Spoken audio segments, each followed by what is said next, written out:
to your arms and never leave me. Don't leave me, boy. Tell me if you want to follow me, to follow me.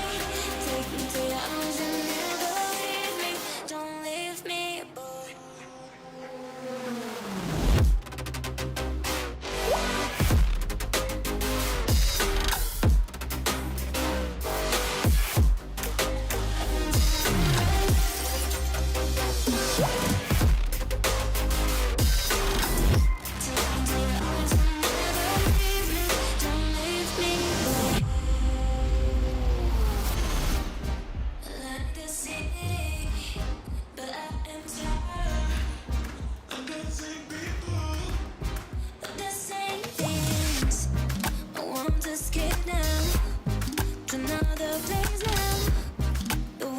Cause I don't want to be alone.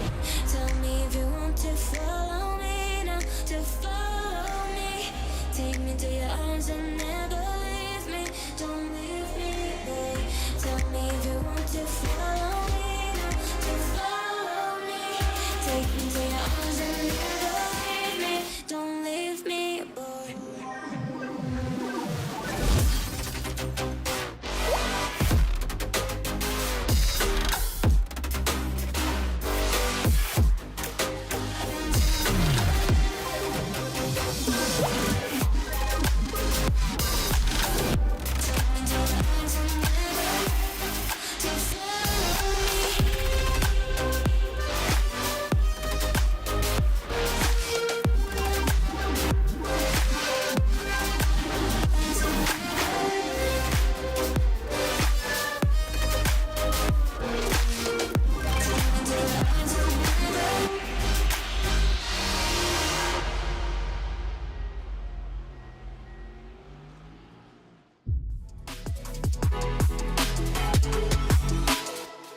Four French drivers at the French Grand Prix trying to win this on the final lap. The three wide again, Guillaume down the inside.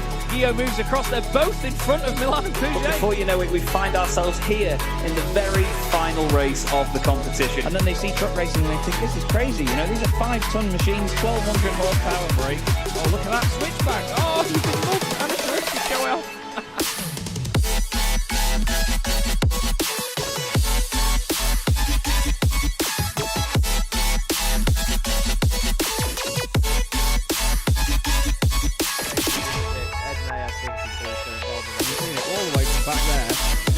Ben Gregory now, I love it. 10.5 minutes gone. Senna Lanson tries to go for the race lead.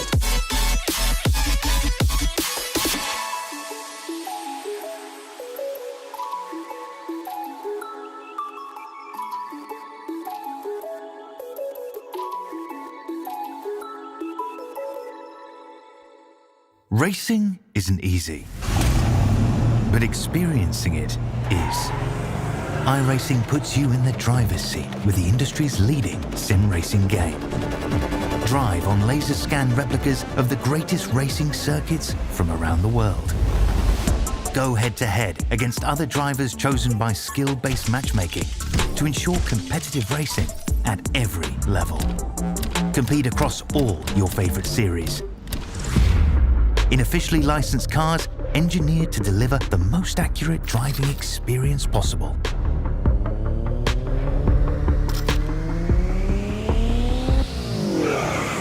Join a race or host your own with players from across the globe. Race against the computer or in a league with friends. Feel the thrill behind the wheel. Visit iRacing.com.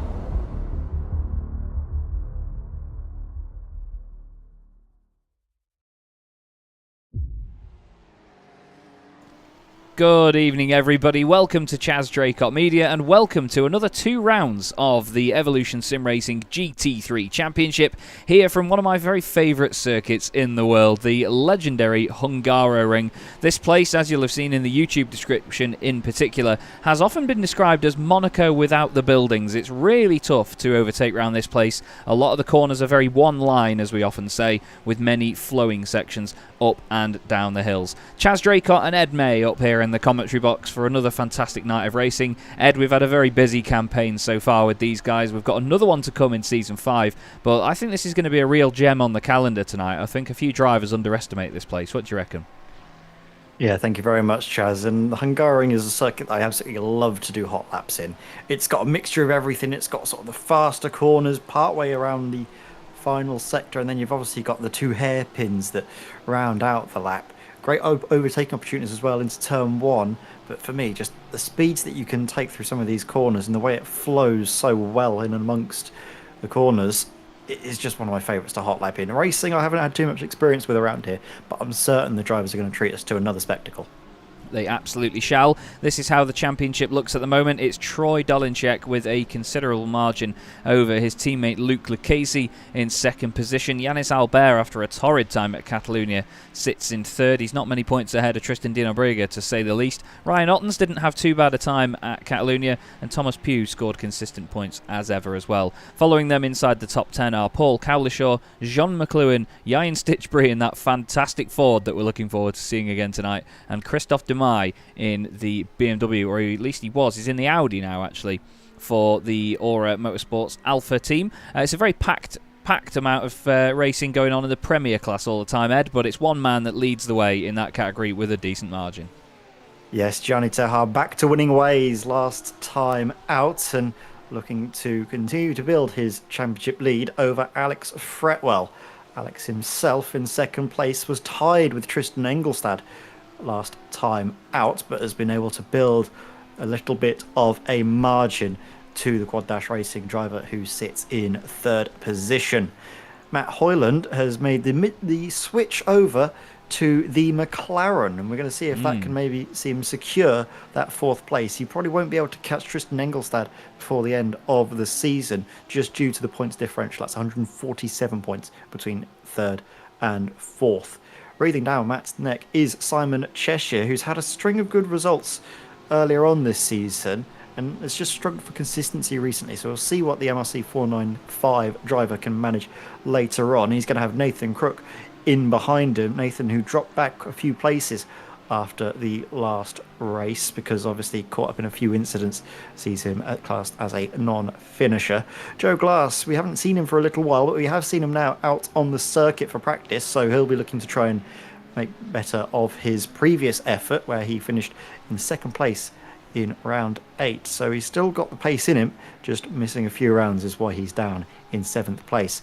Matt Barnett, another driver that we'll hope to see. I don't think he's here tonight, but he might make a late appearance in the dying moments of practice before qualifying gets underway. He will be coming off the back of a race victory in round 10 and looking to try and climb up the order. James Bostock sits in 9th place. We saw James in a lot of the action last time out at Catalunya, actually.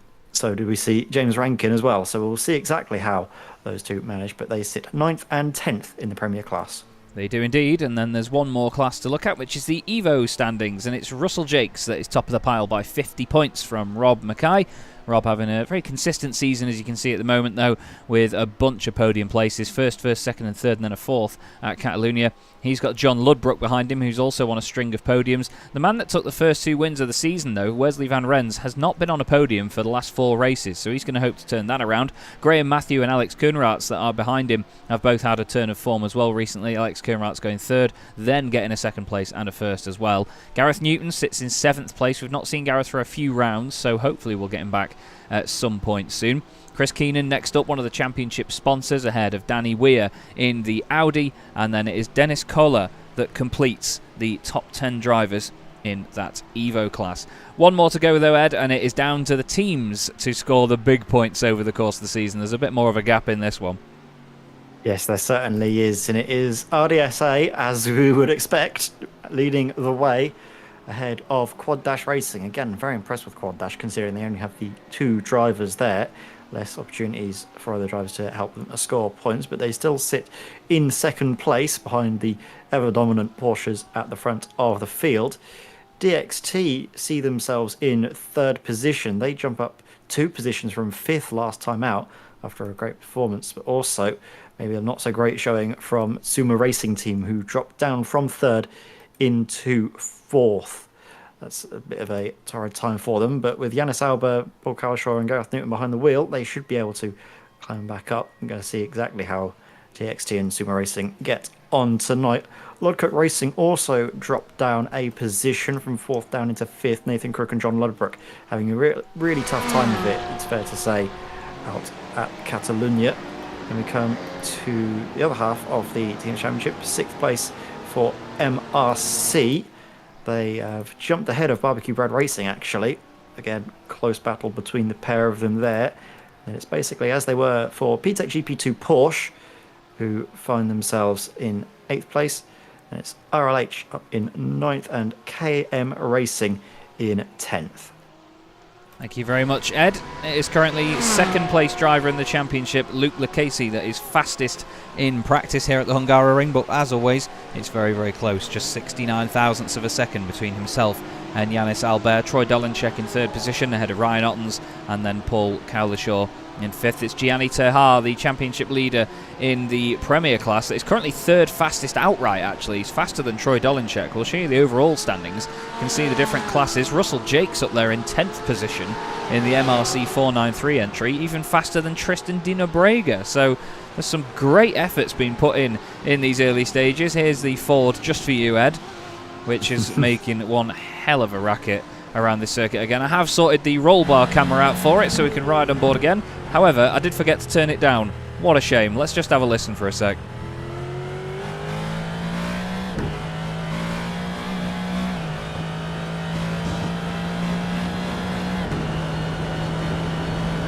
What a fantastic racket there, Ed. A massive V8 engine in that thing, and slightly different livery this week by the look of it for Ian Stitchbury. It's gone from being a red livery to a blue one. Yeah, it is obviously a very nice blue, isn't it? The sort of the dark blue with the 2 white stripes over it. Very reminiscent of the sort of road car they made of this, wasn't it? That's how they basically came out of the factory with that sort of style, but obviously gussied up a little bit with some nice Moser branding stickers on the side of this. So there's one of the Porsches going for a spin. That's Joe Sparrow. Currently sitting in 22nd place overall. Just trying to get to grips with the circuit, and it is a very tricky circuit to try and master, especially in qualifying, where just by running a little bit wide through some of these corners can invalidate one of your 4 attempts to get up the order. Good to see Aidan Millward in the chat. He says sad Damon Hill noises. Yes indeed, Aidan, unfortunately so. He says it might as well have made it a Porsche Cup, and you're absolutely right. It's the car to be in this season here in the Evolution Sim Racing GT3 Championship, and the guys are definitely sticking with it loyally. Good to see White Van Gaming in the chat as well. Ben Chalcraft, who was watching us last night, actually. I was commentating on the Porsche Club of Great Britain Sim Racing Series last night with my good friend Jack Stiles, and on 3 different occasions I called him Ed. So I had to apologise to him profusely by the end of that. Much. Well, that's it. We've commentated together, I think I figured it out as at least once a week for maybe 18 months, Ed and I. Oof. Almost. Other than when we've not had a special event or something on, or something with Sim Racing Magazine, Ed and I have almost commentated together, like I say, once a week for nearly the last year and a half. So getting used to sort of throwing the word Ed into the sentence is like second nature to me, really. So poor Jack, bless him. On 3 occasions I called him Ed last night, trying to refer to him and obviously ask him for information on the cars. But we're back again. My partner in crime, Ed May, back in the commentary box with me for this week. And this is a man that needs to turn his fortunes around right now, isn't it, Jack? This is Yannis Albert making his way around turn 2. He's had a bit of torrid form recently, but he needs to get back on with it and certainly make that Lamborghini sing around here tonight. Yes, certainly. Thank you very much. I won't try and do the accent because I'm terrible at doing voices, and I think it'd be very offensive to Jack if I was to attempt to emulate his dulcet tones. But no, thank you very much. And yes, Yannis Albert is a driver that's going to be looking to try and climb up the order because, like you say, we didn't have the best of times last time at Catalunya. It was IDSA pretty much all the way, wasn't it? And he is one of the few drivers that's really been able to take the fight to them all season long. I'm trying to have a look at the recent results for him, and it's been up and down, really. I think it's fair to say for Yannis. Yeah, definitely. He's not had the consistency that he would have wanted all season. Even after the first couple of rounds, you know, we had a quick chat with him. I think it was after Sebring And he said he wasn't happy with the fact that he just wasn't winning races, basically. He's a perfectionist when it comes to his racing. And those Porsches at the front have been so quick and so consistent, especially the RDSA Esports boys, that he's just not had an answer for them, unfortunately. And he's not had the luck to back that up either. I want to stay on board with this Lamborghini for a sec, though, because what a fantastic noise this 5.2 litre V10 makes. And is this a little naughty tactic here by Yannis Albert? I mean, that's mighty naughty. I'm not sure if we're going to get him in trouble, although... it's not the way to start the lap. That was... Ooh, I'm not sure I like that, so we're not going to look at him. We're going to look at the Tunnocks Tea-Cake Ferrari of Gary Mitchell instead. The 296 around the final corner. I really didn't like that, I'm sorry. That was... yeah, I mean...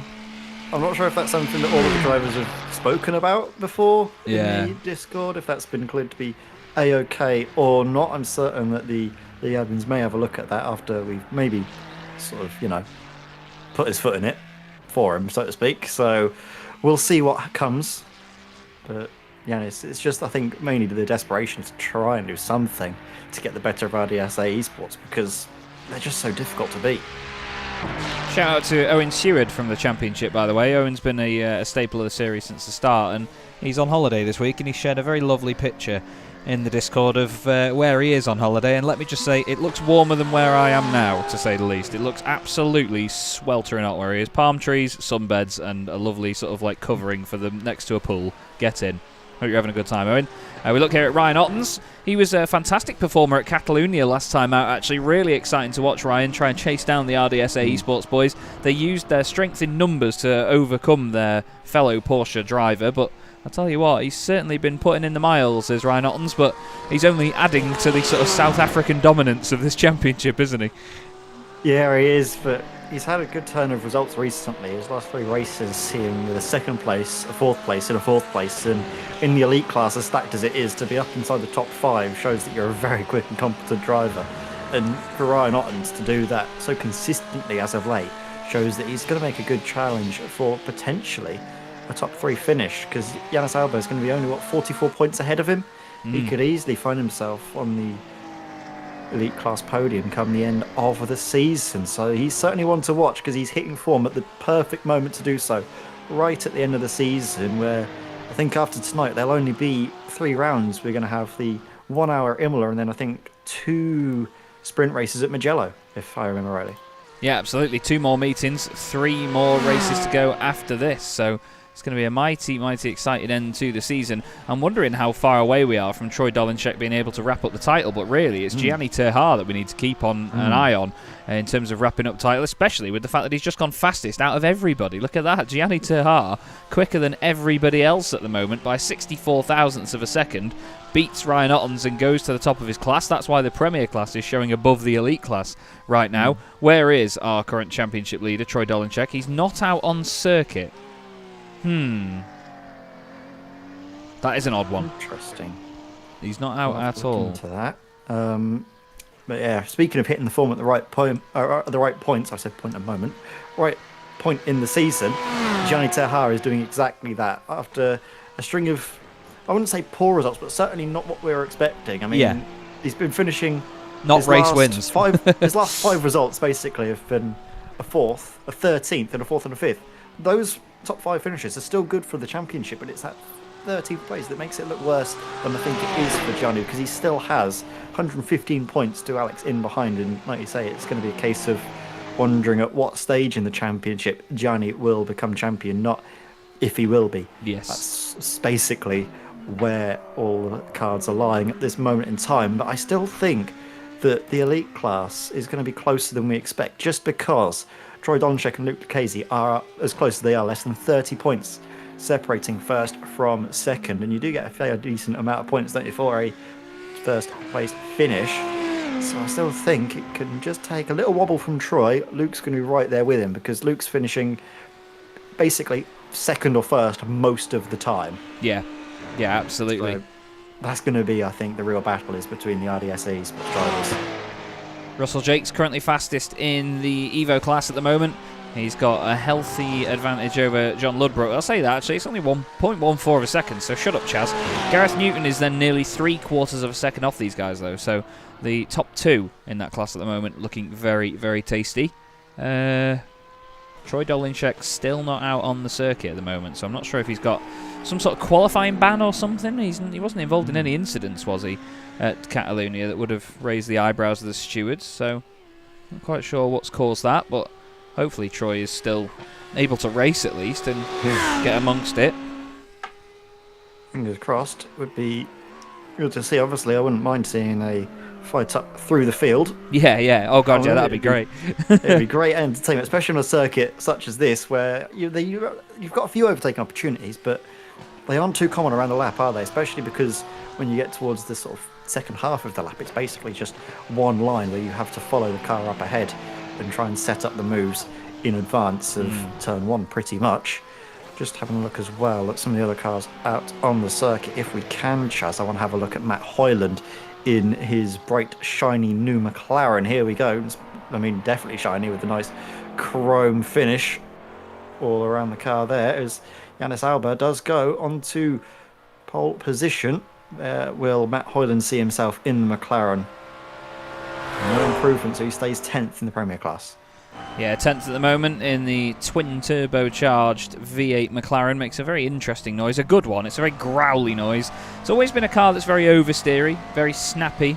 I remember a friend of mine racing it in another GT3 championship a few years ago, and it just looked like it was constantly trying to crash while he just sort of hung on for dear life. But it's one of those cars, isn't it? We've seen it even in iRacing special events with the Team Redline guys driving it as well, that in the right circumstances, this car can be ridiculously fast, but you have to really have this very special extra 5% to make it that sort of quick against, well, cars that are as consistent and as, I don't want to say easy to drive, but, you know, cars that are as manageable as the Porsche 992 GT3 are. We've got Luke Lucchese on screen right now, currently second in the championship, hasn't put a time on the board, neither is Ryan Stitchbury, by the way. But Luke comes out of the last corner now, goes for the line. It looks like Troy Dolinchek isn't going out on circuit. I'm not sure if you can see if he's had a disconnect or something, Ed. As Lucchese goes second quickest between Yannis Albert and his teammate Paul Cowlishaw. And there's still a few more cars to put times in. Simon Cheshire, one of them, in this new livery for MRC 495. I can tell you, Chaz, that I've seen a manual disconnect from Troy Dolinchek, so I'm not entirely sure what's going on. It could be potentially hardware related or something maybe outside of the sim in the real world. I know, perish the thought, being in the real world, that something maybe has taken his attention away from tonight. We'll see if he reconnects, but this is very big for the championship potentially. Oh, right. I've found out what it is, and I should have thought about this when I looked at the timing screen. Troy has selected the wrong car for the session. Oh. He's joined in the BMW. He says he selected the Porsche.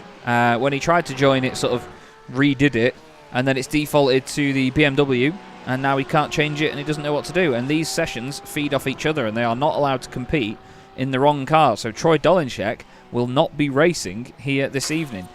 Dennis Koller has had an issue with the easy anti-cheat system that iRacing uses as well. He's been denied from the session, which is strange. Ashley Brooks, by the way, I wanted to point this out earlier, in this fantastic livery on the Porsche tonight for GlassTech Racing. I'm not quite sure what the inspiration of it is, but I think it's maybe to do with it being 30 years as of yesterday that the motoring world lost the great Ayrton Senna de Silva. And I think this is a bit of a throwback for him. He says if he would have changed to the McLaren, it would have been more fitting. But I do love this livery. It's a very, very good looking machine. And it's a nice little nod, a nice tribute by Ashley Brooks.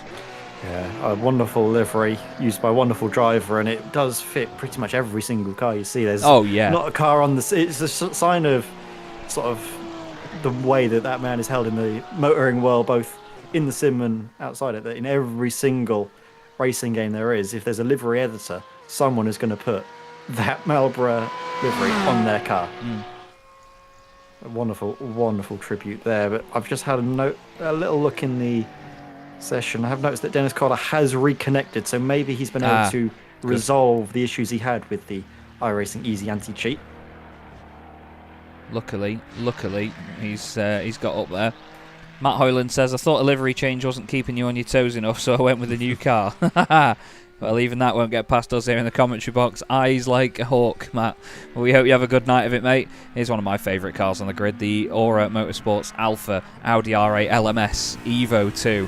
Fantastic sounding machine. The same 5.2 litre V10 that you find in the Lamborghini Huracan. It's just got a slightly higher rev limiter from what I can remember, and I think it looks better than the Lamborghini, to be honest with you. I love the R8 GT3 cars. It's a shame that Audi are, of course, phasing out their factory racing program in GT3 racing, but a lot of the teams are still able to be customer teams and still buy the cars from them, because what a potent machine it's been over the years. Listen to it bouncing and rattling its way over the curbs, making a good old noise.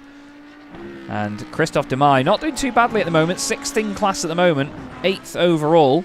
So he's certainly making it work, but I mean, he was hating the Audi for a couple of rounds, wasn't he? Just saying that it's really oversteery, and people have been struggling to get used to it. Yeah, it is something that's very difficult to keep a grip on. Obviously, the Audi R8, such a tricky car to drive because it's so finely balanced, isn't it? It's just poised to turn into a corner, and that can sometimes have the adverse effect of being too eager to turn and over-rotating. But we did notice it was mainly more the Porsches that were struggling with over-rotation at Catalunya. It was the turn 5 where he saw a lot of the rear end overtaking the front.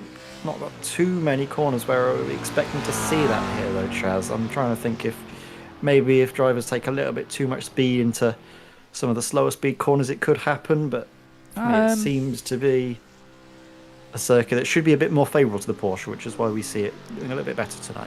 I was thinking turn 5, as you go uphill, it might be a bit easy to over-rotate because you're getting back on the throttle quite gradually. You're at high speed anyway, and obviously the circuit's coming towards you, so you've got this massive amount of grip on the front end, but it's easy to over-rotate the rears. Quick shout. Turn 3 or 2. I call it turn 2 because it's basically the downhill left. Corner. Yes. Yeah, the downhill left. That's one 100%. That I think is going to be a troublemaker as well. Absolutely. A quick shout out to our championship sponsors, by the way, Keenan Eco Energy, Medius, AB Designs and Kame. Thank you very much for all the support. It's lovely to have you as part of the championship, and it's great to be here with you guys broadcasting this. And thanks also to the organisers for having us on here at Chaz Draycott Media and for renewing us for Season 5. We're very excited to get back on it. Jamal Gandor there. He's going that quickly. It doesn't look like he's moving at the moment in the Mercedes. Got James Rankin in the CHR Motorsport Porsche. He's just ahead of his teammate Paul Robson, only about 100th of a second between the two of them.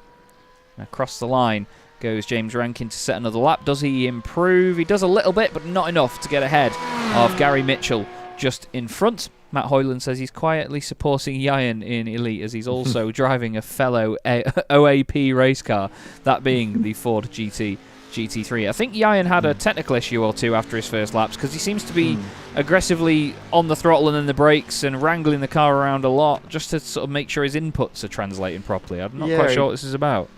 Yeah, and this is obviously his final attempt because he's on basically his 4th lap in qualifying. The driver's only get 4 laps to set a time. I'm not sure if Yayan is actually looking to set a time. He might just potentially be trying to test some things out, maybe get a feel for the car and looking to start from the back because I think basically when he switched over to the Ford, that was his way of saying, I'm not really looking to compete for much in the season. I'm just here to have a good time and have some fun with it. And what better fun than driving up from the back of the field around a wonderful, wonderful Hungaroring.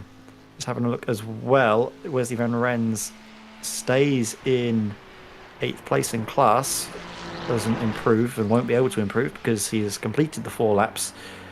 Having a look as well, just in the Evo class, and what a lap by Russell Jakes to go top of the Evo standings. He's got a couple of cars between himself and John Ludbrook, so it's looking very impressive for Russell Jakes. Yeah, it's a shame for Wesley Van Rens because, like I said earlier, when we were looking at the championship standings, he won the first 2 races of the season at Interlagos. He had a fantastic night there in the Ferrari and almost looked like he was going to be the early favourite in the Evo standings, but it's so close between them all in that certain group that you never really know who's going to win a race or who's going to do well, who's going to score points. It's a very exciting part of the championship, and that's one of the best things about a series like this, is that because we have the multiple different classes, there's always a different battle to look at. You know, it's not always about the race lead overall. Sometimes some of the guys at the front, they streak away and they open up an advantage. Whereas in the other classes, you never know what you're going to get. We've had some great leads battles for the lead in the Premier class. We've had the same in the Evo class all season as well, with drivers having dramas early on in a race and then having to recuperate. It's been a fantastic championship for that, and it's certainly kept us on our toes, hasn't it, Ed? Sometimes with some of our longer races that we broadcast here on the channel, we get time to chill out a bit, talk about the aspects of the cars and maybe the circuit, have a bit of story time. But here, no chance. It is rapid stuff in this series. It's great fun. Yeah, quick fire. And just having a look at the Evo standings as well, just to see what maybe qualifying is going to have in store for us in the race. And I mean, Russell Jakes does lead the championship, doesn't he? So it's very good for him to currently be on pole position in the Evo class. His nearest competitor, Rob Mackay, is all the way down in 7th place. So this is a very, very good turn up from qualifying, at least for Russell Jakes. But we don't read too much into qualifying because you don't get a huge amount of laps to set the time, especially around here as well. 1Xs are very easy to come by, and does mean that sometimes the laps aren't going to be representative of the raw pace of a driver. It does obviously mean it makes it all harder for drivers to make up places if they don't have the best qualifying in the world. Yanis Albert looks to be on pole position though, doesn't he, Chaz? And that's going to be very good for him come the time for the race to get underway, especially because in behind him on the front row is a driver in a different class that shouldn't be fighting with him. Yeah, Gianni Terhar will line up on the front row with him by the look of it. We've got Jamal Gandor doing more laps as he often does here in these sessions. You can always count on Jamal to provide entertainment. Dennis Kohler is not able to race tonight by the look of it. He's not able to get it sorted, so he's sent a GIF in the Discord that is Squidward packing up his sun chair and disappearing off down the road. So unfortunately, he will not be in this one. Also, Troy Dolinshek, like we said before, in the BMW, so he will not be racing tonight. That is a big, big change in the championship. And Ian Stitchbury is saying it's a point of sale car. I'm not quite sure what he means by that, to be honest, but we'll have to find out as the night goes on from the Ford driver. Yanis Albert starts on pole position here at the Hungaroring with Gianni Terhar alongside him. Don't forget, 2 half-hour races tonight, and we'll get the top 12 reversed on the grid for race 2. Luke Lucchese and Paul Cowlishaw make up row 2 of the grid, with Ryan Ottens and Tristan Dinobrega making up row 3. Alex Fretwell and Christophe Demay are next up on the 4th row, with Joe Glass and Tristan Engelstad rounding out the top 10, 2 Premier Class drivers there. Thomas Pugh is next up with Joe Shapara alongside him on row 6, and then the lead of our Evo class drivers, Russell Jakes and Stephen Donnelly alongside each other on row 7. Matthew Jones and John Ludbrook are next up with Hussein Saraka Dessler 17th and Robin Aston alongside him. Completing the top 20, the man on form at the moment, Alex Kernratz and Ashley Brooks in 20th. Matt Hoyland in the McLaren is 21st, ahead of Ian Stitchbury in that absolute brick of a Ford, down there in 22nd outright.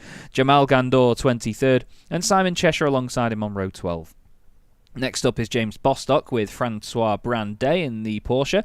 Then it's Scott Kostrick and Gareth Newton, Jack Wyborn and Rob Mackay, Wesley Van Rens and Graham Matthew, and then Gary Mitchell and James Rankin. Paul Robson is 35th with Danny Weir in 36th, followed by Alex Boniface, Chris Keenan, Sean Clark, James Pallett, Troy Dolinshek and Dennis Kohler, as mentioned, will not be taking to the starts.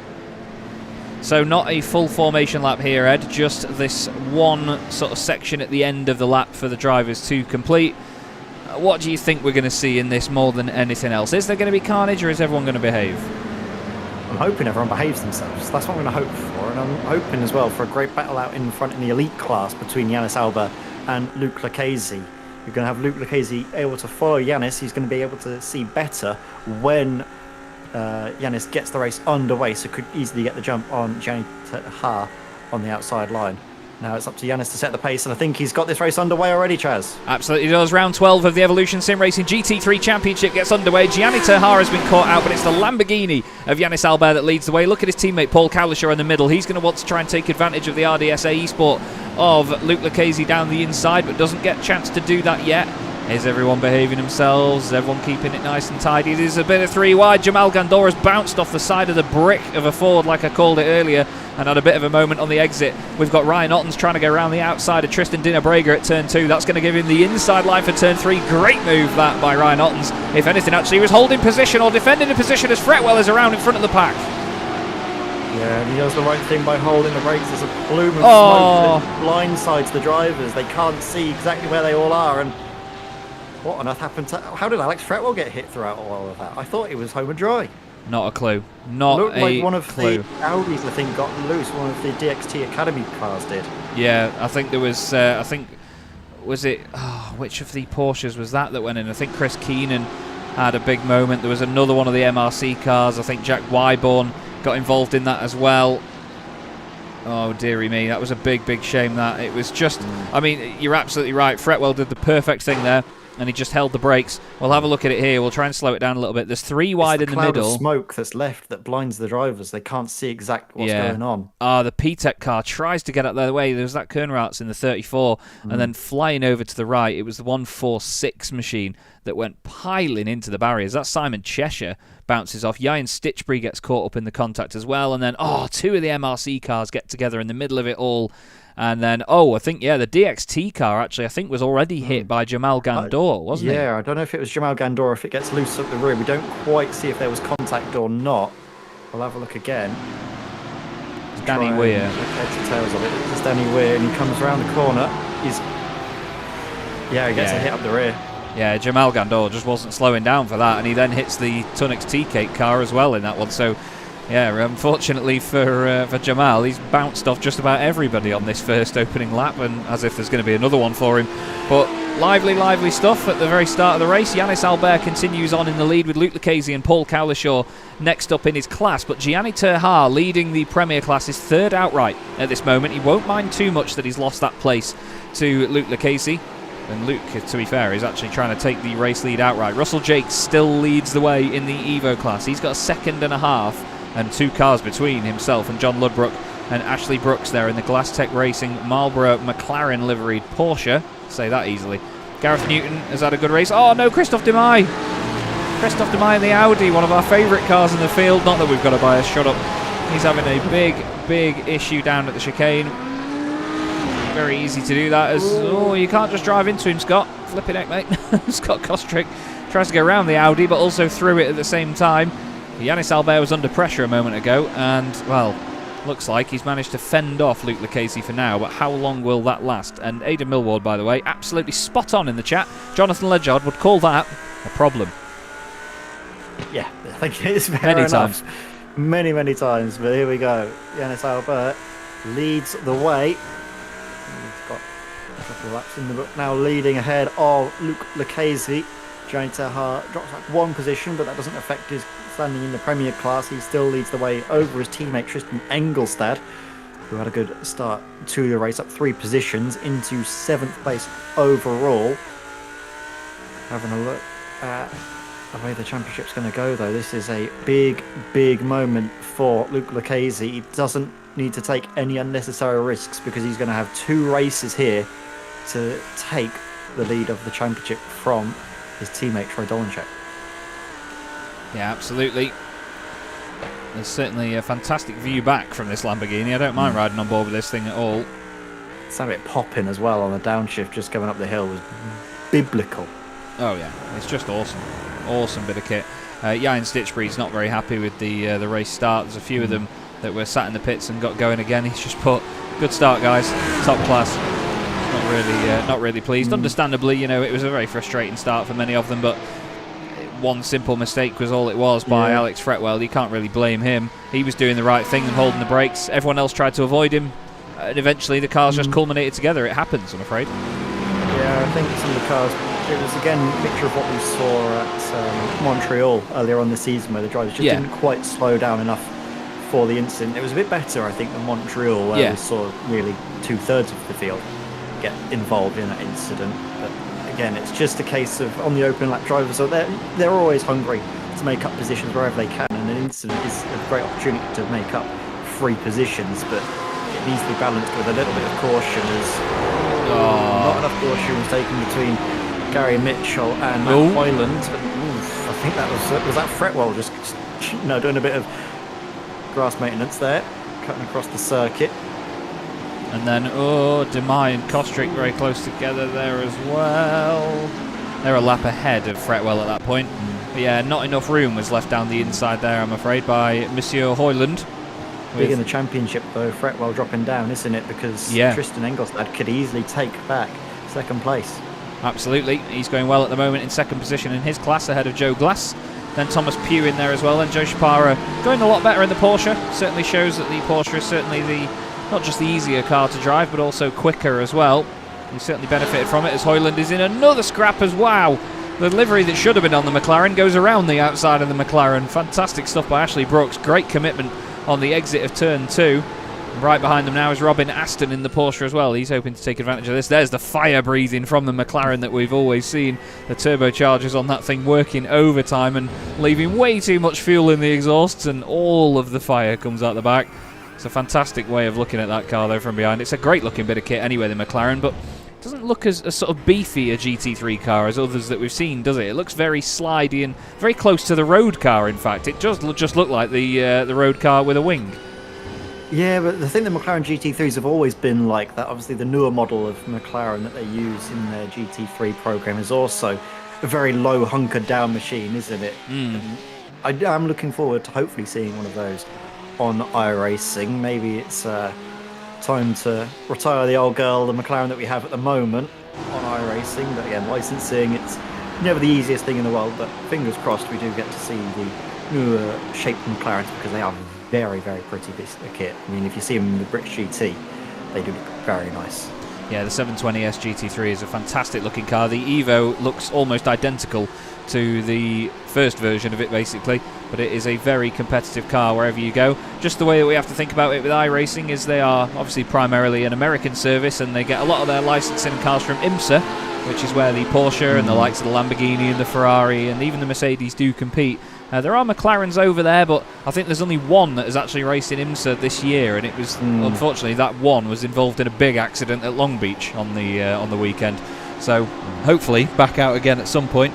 But yeah, we don't quite get the same variation of the cars that we'd get in the Fanatec GT World Challenge, for example, over here in Europe. And well, to be fair, they have the series all over the world. It is a continental challenge, but you know, the European series is the primary one that everyone seems to take more seriously. Yeah, I mean, speaking of the IMSA and everything else, I am hoping to see the Mustang GT3 to make its way onto iRacing, because it's going to be, I mean, that thing is just insane. The noise it makes. It's gorgeous. It makes a great noise, but you'd never fit any other cars on track with it, because it is the size of a house. Like, the thing is, it's pretty fearsome, yeah. It's a lot. It's not. It doesn't look as tall as like the Bentley or the M4, for example, or even the likes of the older sort of M6 or even Nissan GTR GT3 cars. But it's just the length of the flipping thing, because that rear wing joins from like halfway down the window, which looks really cool, by the way. It looks absolutely mega. But that car is at least 40 feet long, isn't it? It's just ridiculous, the size of the Mustang. But I do agree, it would be awesome to see it. It wouldn't go around a circuit like this at all. But still, there's always going to be some people that would try it. I know that Jan Stitchbury would probably end up driving it at some point based on his history with driving the cars that not everyone would pick. Bit of a flash of the lights there from Hussein Saraka Desler saying, "Excuse me, Paul Robson. Could I just squeeze through, thank you?" Paul Robson a lap down on these guys. We've seen him letting some of the traffic through very kindly already. He's just sitting behind now as Saraka Desler, 5th in class, currently holds, in terms of overall position, 11th place. Not a bad run at all. Actually getting out of the way for Russell Jakes as well, so that's good to see. Obviously not trying to get in anyone's way, knowing that he's a lap down and not trying to interfere, which is the fairest thing to do for everyone else out in the field, but it does hurt a lot when you're in that position having to give up those places, just because it's maybe through no fault of your own that you were in that place to begin with. Yeah. James Pallett, he's had a pretty decent start to it, keeping his nose nice and clean and out of trouble from the start of the race, up 17 positions. Trying to keep with Alex Boniface at the moment, who himself has gained 15 places. So by just keeping out of trouble, it sees you gain quite a few positions on the rest of the field. And at the end of the day, pretty much the case around here, isn't it? Yeah, I was going to say that's the thing. It's like survival around the Hungaroring. It's such a tricky circuit. But he's not only gained 15 places as Alex Boniface, he's also gained a Porsche as he's changed away from the Audi from the start of the season in this lovely DXT Motorsports Academy Porsche. But different livery as well. Yeah. Very pretty. His teammate still running the car, Danny Weir, still in the Audi, and I love this livery. I think it's fantastic. Looks really cool on the Audi as well. Really suits the car. but they were running slightly different versions of the same livery, just different colours. Lead battle still going on. Yanis Albert just 0.6 of a second ahead of Luke Lucchese at the moment. We're already a third of the way through the race, but let's not forget, Ed, we've got to think about pit stops over the course of this. While these aren't technically endurance races, the drivers do have a limited amount of fuel and a mandatory stop to complete before the race is done. We've got a few drivers serving them now, actually. Rob Mackay and Alex Boniface both in at the moment. There's a bunch of the field that have already served them, but I worry that they were actually on lap 1 and they were because of the incident. Yes, I mean, I think the drivers can top up their tank by taking that early pit stop, so they should be able to go until the end of the race, because I don't think there's any cap to the fuel tank. There is a cap obviously for it from the setup, yes, they all have to run, but there isn't any cap for it during the race, so they can basically come into the pits and put as much fuel in as they need after the first lap, which is maybe something that some drivers will try and do to get themselves out of traffic if they find themselves making no progress from where they want to go in the race, which is obviously interesting, as I think we've seen a change of position there as Ryan Ottens has just about gotten ahead of Paul Cowlishaw. Yes, he has indeed, nicely spotted. I think Paul's just gone a little bit deep into one of these corners and maybe got a slow down penalty. Yeah, he's definitely got a slow down penalty. And Ryan Ottens says, go on then, I'll have one of them if you're going to leave that. It's very close on the exit. But yeah, Ottens now up into third position. It'd be nice if we could go back live, thank you. Cowlishaw now glued to the back of him once again as they come on to the start-finish straight. And they start their 8th lap of this race. Round 12 of the Evolution Sim Racing GT3 Championship here on Chaz Draycott Media. Thanks again to Kame, Medius, AB Designs and Keenan Eco Energy, the championship sponsors, for having us as always. Thank you to all the drivers for being so entertaining. Love riding on board with this Lamborghini. Fantastic to chase down the Porsche as well. Two very good looking race cars. And what a noise we get from behind us here with that V10. It's nice to see the Lamborghinis sort of competitive again, though, isn't it, Ed? We have always highlighted the fact that it's the Porsche that is the car to be in this season. There's no doubt of that. But it's, that's why the Lamborghini sometimes wants to kill you. It's just that little pendulum effect, isn't it, with the back end. It can catch you out in what seems like the simplest of corners. Yeah, it's the thing. It seems plain sailing, and then all of a sudden you have that little moment that just sort of reminds you that this car has the ability to just end your race in the blink of an eye. I mean, it's great fun. It's very Lamborghini-like, isn't it? It is very, very, like a Lamborghini that does want to chuck you into a wall at a moment's notice. I have also just noticed another thing, Chaz, in the Premier class. I don't know if this is intentional by Gianni Taha, but if it is, well played, because what Gianni's done is he started the race in second place. Yeah. I think he's realised, because there's going to be a reverse grid, he's going to drop back as many places as he can while still finishing at the top of the Premier class. Because if obviously the grid was reversed, he was up in second place, he'd be further back down the order and have more cars between him and the next car in the Premier class. So by just finishing here, he still scores the same amount of points, and then he has a better chance of scoring more points in the next race. Great idea, actually, yeah. And well noticed as well, Ed. That's fantastic stuff, yeah. He's just dropped behind these elite class drivers because, like Ed's just rightly pointed out, he doesn't lose points to these guys if he finishes behind them, but it puts him closer to his rivals in the Premier class when it comes to the second race of the night. We need to look at Russell Jakes as well. He's a little bit on his own. He's got Hussein Sarakadesla just in front of him there by about 7/10. But Russell Jakes is currently, well, he's just moved up to 11th based on the pit stops, which is Thomas Pugh coming in the barbecue bread racing Lamborghini. But before that, Russell was in 12th position, which is going to put him on pole for the second race of the night, and there's no one else in front that has pitted yet, so he's very much on his way to pole position in race 2 as one of the Evo class drivers. I'm sure he'll be over the moon with that. He's got John Ludbrook chasing him down. John is not too far away, only 3.7 seconds. And then Wesley Van Ren's in third, looking for another podium in the championship, but he's not had a good run of luck recently, so hopefully it picks up for him.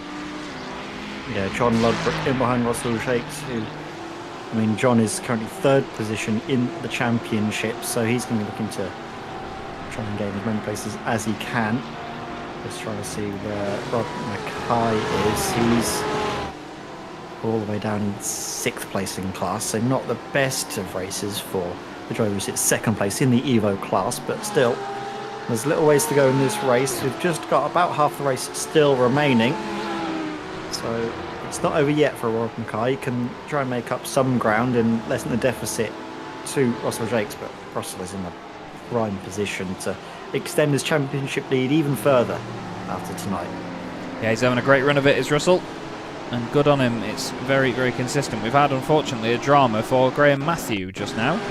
He's just had a moment in the Lamborghini. Easy to unsettle the car around here over the curb. You got the weight transfer one way, then the other. Oh, just as he comes off the brakes, it over-rotates. And he comes to a stop, and he's let the car roll forward and get out of the way. That's selfless stuff, that I like that. Cars coming into the pits now, though, Ed. A bunch of them all making their way down. And is that... No, it's not Yannis Albert. That's Paul Cowlishaw in the Lamborghini, just on the left-hand side near our timing tower. And off he goes. Paul Cowlishaw comes out into a gap. He might come out just behind the Ferrari at the front of our shot just now. I'm going to look and see. He's going to come out just ahead, actually. He's Wesley Van Rens. So Paul Cowlishaw finds himself in a nice little gap just in behind Christophe Demite, who we expect will come into the pits pretty shortly. So this is good. Paul Cowlishaw with clear air can just focus on putting in the fastest outlap that he can manage to see if he can make the undercut work. And his teammate Yannis Albert continues to lead the race at the moment. He's got different coloured wheels again this week. He's not gone for the usual sort of magenta pink. He's gone for a metallic purple this time round. Not quite sure what he does to decide on these, but they're all awful colour choices, Yannis, and you need to sort it out. But at the moment, he's still got Luke Lucchese filling his rear view mirror, and Luke has been there since the very start of this race. He is not letting Yannis rest on a single corner at this point. Great racing, though, because this is the thing. I love a race like this. People will see this and go, oh, it's boring, there's no overtakes. But it's the fact that they're chasing each other for so long and neither of them are cracking, neither are making a mistake. But it's Yannis that blinks first and comes into the pit lane, while Luke Lucchese carries on for one lap more here, Ed. Do you think maybe a bit of dirty air might be playing a few tricks on him? I don't think it's that bad in these cars, is it? Might not be, but also by being in behind Yannis, he's been able to save a little bit more fuel. Maybe the extra lap is going to be pivotal, because now that he has clear air, he can see if his pace over one lap in clear air, no dirty air, is better than Yannis's. This is going to be very intriguing to see the battle in the pit lane and how it unfolds. Going to see if Yannis Albert comes out into any traffic. It shouldn't be, because all the cars in behind him have been in and out of the pit lane. He's going to have some lapped traffic to contend with, though. If he can just get ahead of the Ferrari, it would be great, but unfortunately he's in behind Alex Fretwell. Alex is no slouch, but he isn't in the elite class, and I think it's fair to say he isn't quite as quick as Yannis, so we'll have to see if Yannis is going to be held up or not. I was going to say Alex is a lap down as well. Oh! Oh, did you hear that? I did not. Oh. There was an engine blew up then. Somebody's engine just exploded in very dramatic fashion. There was a big, big bang. I've not a clue where that's come from. Somebody has been in the pits, I think. I'm not sure. And well, it'll say they've jumped to the pits. I'm hoping. But there was just a colossal bang a minute ago. Honestly, massive noise. Not quite sure what's gone on. But someone, somewhere, has had a big drama. There's Christophe Demay coming out of the pit lane. I've just skipped the replay back a little bit. There. It happened in the pit lane in the background. I think maybe, was it Gary? Yeah, it's Gary Mitchell's Ferrari expiring while it had been sat there. There's a thing with iRacing sometimes where once the cars have been sat in the pit lane for a long time, if they're in a certain state, the oil pressure rises, the engine temperature rises, and something basically causes it to just explode after like 10 minutes. So, yeah, that's what happened to the Tunnux T-Cake Ferrari. Funny, actually, that, because I read a story last week about how the Royal Air Force used to take them with them in flights, and all had a laugh when they got to certain altitude and messed about with G-forces and made them explode all over the inside of the aircraft. Is he going to look, a race. He will do, just ahead of Yannis Albert. Sorry, Change James. for the lead in the pit lane. And Yannis Albert is going to now have to look at the back of the Porsche and see if he can try and get the better of the driver that's been, well, up there and battling with his teammate Troy Dolenchek for much of the championship. And now Yannis, after sparring for most of the season with Troy Dolenchek, now has Luke Lucchese to try and get the better of. And let's not forget as well, Lucchese is what, 50 points off his championship rival and teammate. So Luke Lucchese could very well easily take the championship lead with this as well. I thought it was less than that, was it? I thought it was 50. Not sure. Or is it like 21 or something? It's 29 points. Oh, Troy well, to Luke Lucchese, so less than 30 points. Yeah, if Luke Lucchese has a good enough round here tonight, he will take the championship lead then with Troy Dolnichek not here. So that is a big turn up for the Bucks, because anybody would have assumed that Troy was a runaway winner already. But no, Luke Lucchese finds himself in a position to take the championship lead considerably here at the Hungaroring, and it's just poor luck on the part of his teammate.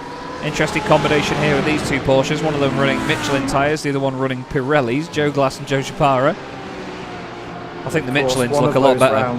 Chaz, one of these rounds for Troy will count as a drop round, but still, that will be some small comfort if Luke Lucchese is able to win the elite class and basically become the new elite class championship leader going into the final 2 races or race meetings of the season. Yeah, indeed, it's certainly a spicy prospect come the end of the season. John Ludbrook is having a nightmare internet-wise by the look of it. Christophe Demay thinks better of it and just sends one up the inside anyway, throws caution to the wind. Robin Aston says thank you, but I'm also going to run wide. And then getting out of that there was Matt Hoyland for a moment in the McLaren just behind these guys. Ludbrook's internet seems to have sorted itself out now. Nope, I say that. And off he goes and disappears. That is not friendly. I think he realises that his connection isn't great and he's just trying to let all the other cars by. That's very, very selfless. I was going to say, we do discuss the fact that it's not always down to connection that people, blink in and out. I think he might be having a hardware issue, because when it blinks, the car seems to be all over the place all of a sudden. Not because on iRacing it doesn't sort of jitter back into place, it just appears smoothly where it is. But for John, it has been sort of blinking in and out and then reappearing either sideways or off course, so I'm not quite sure what's gone on. Alex Kunratz, unfortunately, has had a drama here. That's, the tiniest little kiss of the white line on the exit of turn 2. Just keeps it out of the wall. Good stuff by Alex, but in the grand scheme of things, maybe not. Ooh, not a savoury rejoin, but manages to avoid anybody else. But right now, battle's on for the lead here, Ed. 7 minutes to go in round 12 of the championship here at the Hungaroring, and Luke Lucchese is looking good at the minute, isn't he? Yeah, very, very good value for this race victory, but Yannis Albo is going to be trying to do everything he can to close that gap. It's just the corners come at the worst point, because that final sector, the dirty air, does slow down Yannis, and then the opportunities where he can close up, he's just not near enough to make those moves to the inside, and struggling out of the final corner. It seems that the Lamborghini, after around about 25 minutes, the tyres just aren't with it as well as, say, the Porsche, which we do know is quite light on its feet. Just struggles to put the power down and really make the best of the slipstream slingshot out of the final corner. So it looks like Luke Lucchese, after a great pit stop, going, what was that, about a second and a half shorter than Yannis Albert, and that's seemingly been the difference maker. Absolutely. That's what it all comes down to in these races, and that's the thing, that's what makes it so exciting in this championship. Even in the sprint races that we have here, the 2 30-minute sprint races in one night, there's still pit stops to think about. There's still that additional element to the race that will always throw up a change. Russell Jakes, by the way, even after the pit stops, is inside the top 12. He's actually in 11th position with Stephen Donnelly and Hussein Sarakadesla just behind him. That would be reverse grid pole position for the Evo class driver, even if Stephen Donnelly in that bright green machine gets past him. So he's certainly having a good run of it at the moment. Joe Glass is just ahead of Joe Chapara at the moment in the Premier class. Tristan Engelstad has dropped behind these guys into 4th position now in the Mercedes. So these two battling for the final podium spots, and we've not seen Joe Glass for a little bit in this sort of form, so it's good to see him back up there, shining almost as bright as his white wheels do.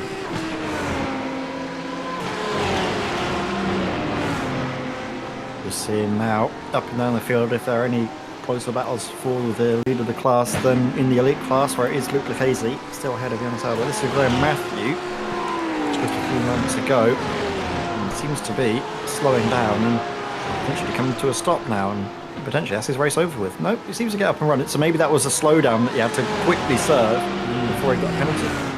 Not quite sure. Italian reliability, I think, more than anything. The Lamborghini just decided it doesn't want to play ball, and then give it a quick Control-Alt-Delete, and off you go. Tristan Engelstad is off.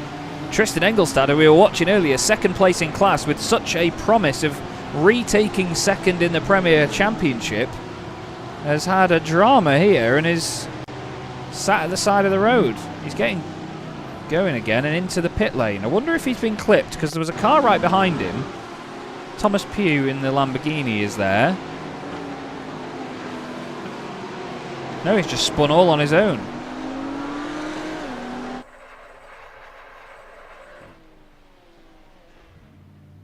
Could he not get the car started or something? I don't know. It's started. I think he has to wait for a safer rejoin, or is he...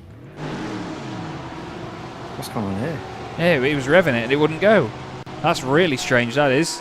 Tristan Engelstad then. On the pits as well, so I'm not sure what's going on. He's completely gone into the pits now, so... Deary me. It seems like Alex Fretwell is going to be thanking his lucky stars, because he was seemingly nailed on to lose that second place in the championship there. Gareth Newton just smacked into the anchor that was on the back of the Porsche in front of him there, and then tries to gently rejoin the circuit. Quite an interesting tactic, actually, that he was moving slowly across the circuit instead of quickly. I suppose that does still make it a little bit more understandable for predictable for drivers, even though, you know, you can see he's moving, but he's moving slowly, as opposed to him just flying across the road. Very similar lap times by our two leaders, 1:44.402 and then a 4:20 for Lucchese and Albert respectively. We look here at Matthew Jones for Glasstec Racing, who's trying to get the better of John Ludbrook. John is second in the Evo class as of this moment. He's got a good gap back to Rob Mackay as well, and he's 8.2 seconds off the class leader, so he's going to be happy with this result either way, is John. I love the livery on that car. It looks absolutely awesome, the Ludbrook Racing machine. It's like a mixture of like really retro, but also a very modern design as well. Well, some pretty tasty battles going on at the moment, Ed, but everybody seems to have calmed down a little bit. It seems like when there's a massive shake-up or a big drama at the start of the race, it seems to calm down a little bit later on, almost like everyone's fed up with the drama. Yeah, I think you're right there. It just seemed to sort of shake up for a minute, then die down, and then all of a sudden it all happens again. But now we are into the closing stages of the race, and Luke Lucchese has been able to build a bit more of an advantage to Yanis Albert, so it seems to me like we will have yet another South African victory and a pivotal one in the championship, because it is Luke Lucchese seemingly getting ahead of his teammate and championship rival as Graham Matthew again. So a slowdown penalty. I think he's making a very aggressive point of staying out of the way of lap traffic. I think he's definitely clarifying that he can do no wrong when it comes to getting out of the way. You know, he's just slamming on and moving over for a little bit. He's a couple of laps down on the leaders. He's on the 14th lap of the race, while as the leaders are on lap 16, just about to start lap 17 right now. As Lucchese crosses the line, a minute and a half left to go. It's a minute 44, so this will be the final lap of the race here in round 12 of the Evolution Sim Racing GT3 Championship here on Chaz Draycott Media. And it's Luke Lucchese for RDSA Esports leading the way from Yanis Albert, Sumo Racing, and Ryan Otton's doing a great job. Third place again in the Porsche for Alpha 1 Esports. Gianni Terha not too far back, leading the way in Quad Dash Racing's Porsche. Then it's the battle of the Joes, not just average Joe, but Joe Glass and Joe Shapara. Good to see Joe Shapara going well, actually. He had a tough start to the season in the Mercedes, a bunch of incidents, but the JSD Racing Team driver doing really well here today. Russell Jakes leads the way for the MRC 493 team in his Porsche. Great battle going on there as Christophe Demay tries to get one over on Hussein Sarakadesla. Just to confirm as well, it's John Ludbrook and Rob Mackay, second and third in the Evo class, but you can all read them, sure. It's on the left-hand side of your screen. Here's Christophe Demay, though, in this gorgeous-sounding Audi, looking at the back of that gorgeous-looking Porsche. Here we go.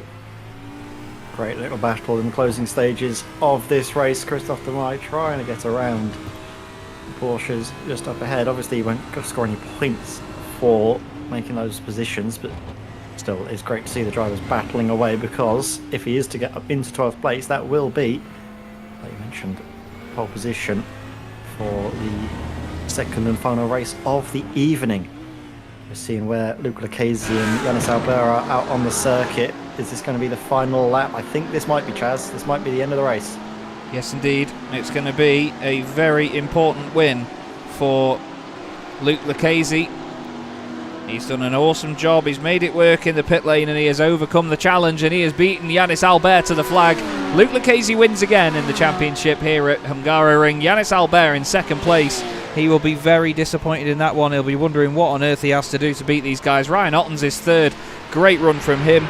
Gianni Terha takes another win in the Premier class and puts one hand on the championship title. Great job for him with a couple of race meetings still to go, though.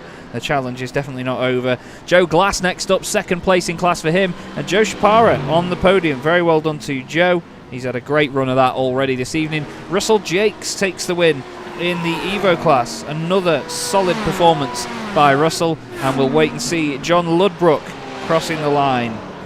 John Ludbrook next up takes a fantastic second place in class. And then Rob Mackay completes the top 3.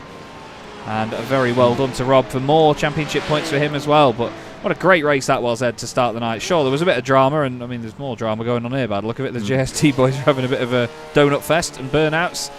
But we've still got one race left to go, actually. Yeah, Rob Mackay's race actually fell under the radar a little bit for me. I saw that he started the race in 7th place in class, which was going to see him drop back quite considerably from Russell Jakes, who leads the Evo class championship. But to claw his way back up onto the podium sees that deficit certainly reduced, and that's going to be very important to keep the championship alive all the way through until the very end.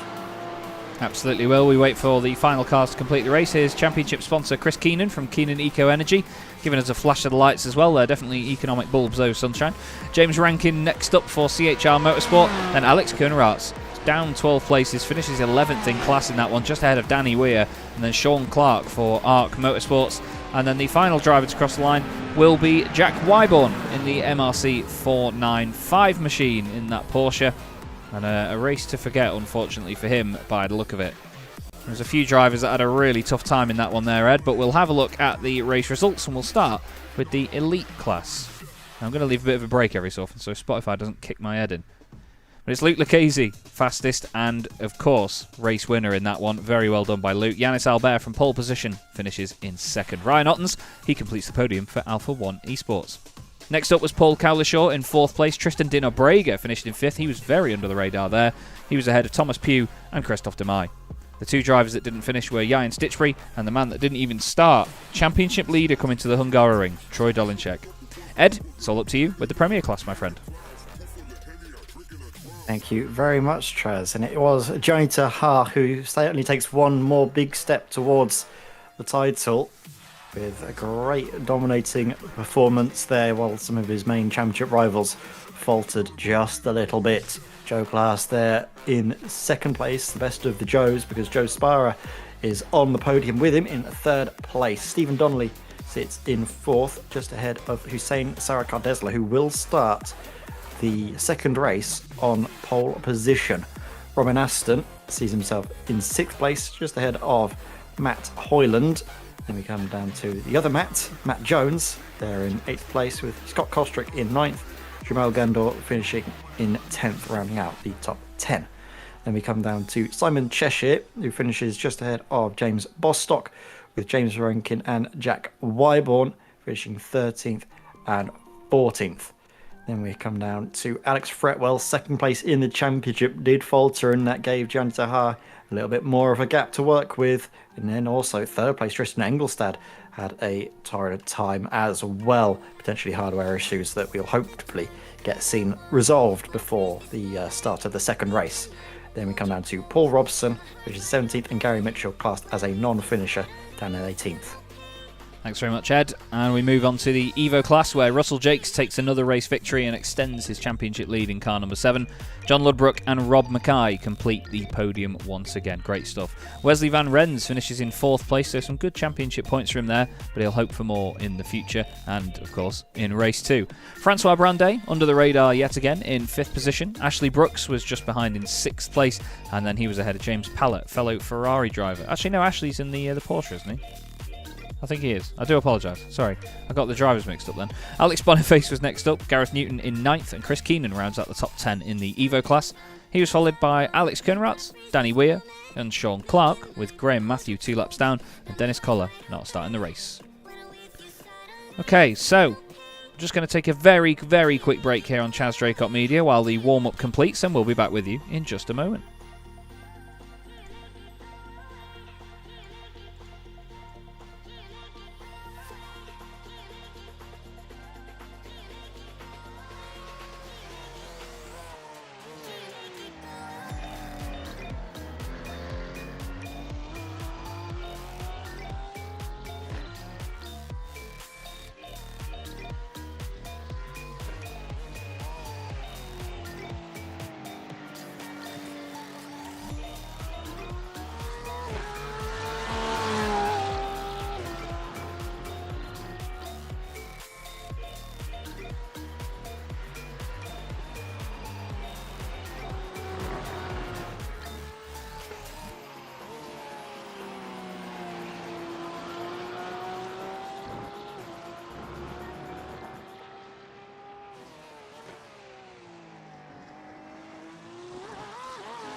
Hello again, everybody. Chaz Draycott and Ed May here for the Evolution Sim Racing GT3 Championship from the Hungaroring.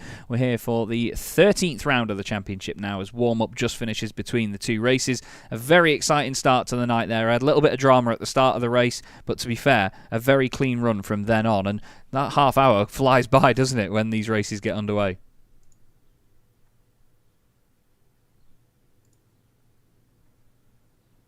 Not Here sure. we are then. Oops, sorry. I was Hello. going to say, I couldn't hear you for a second there. That's all right, not a problem. Sarah Cardeslet will be on the reverse grid pole position. And what starting grid we have here, Chaz?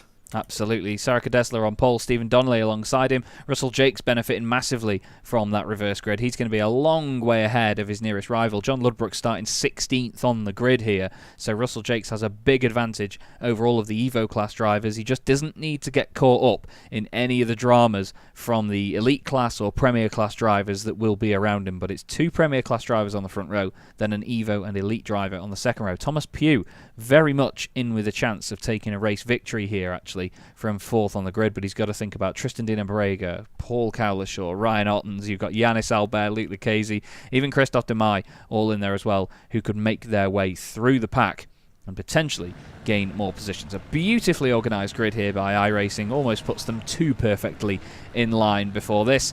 But based on what we saw from the first race, Ed, what do you reckon that we're going to get this second time round? A driver's going to be a little bit more hungry for it, because we've seen it before that they are, aren't they, in the second race? Yeah, I imagined that we'd be having a quieter race 1 and a more dramatic race 2, but race 1 was very dramatic, so we're going to see what they'll do for the second time of asking here tonight. The drivers that they lost out at the start will be fired up to try and make something of the night before it's over. Okie dokie then, here we go. Round the final corner they go, and it's Hussein Sarakadesla for PTEC GP2, and he's already underway for round 13 of the championship. He is cracking on. There's a Lamborghini or something with a V10 roaring away somewhere in the pit lane. Not quite sure what on earth is going on.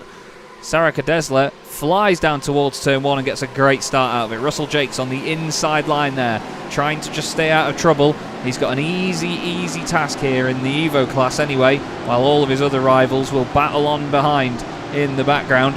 Very, very close stuff though as they all pile down towards turn 2. It looks mighty tidy from where we are here. We'll go on board with Simon Cheshire. He's in, oh goodness me, I was going to say he's in the thick of it. He's side by side with Ashley Brooks. Ashley said his car didn't fuel up in the earlier race, but it's never his fault. And Russell Jakes, I was saying, has had an easy job. He's already around and off. There's an incident and there's a Porsche around as well. That's one of the RDSA esports cars. That is Tristan Dinabrega. Oh, it's the commentator's curse come to life. What on earth has happened here, boys? We need to go further up here because they're nearly 3 wide at the top of the hill here. This is mayhem. These certainly ain't playing around, are they? There's 3 wide in the background as well. I think I saw it was Tristan Engelstad in the midst of it all. Oh, Fretwell. Oh dear, there's been contact with Fretwell just on the exit of the corner. Was that potentially between Tristan Engelstad? It was. 2 championship rivals coming to blows early on in this race, and Alex Fretwell, he just cannot catch a break. Boniface is around there in the Porsche as well. Everyone trying to avoid him. Goodness me.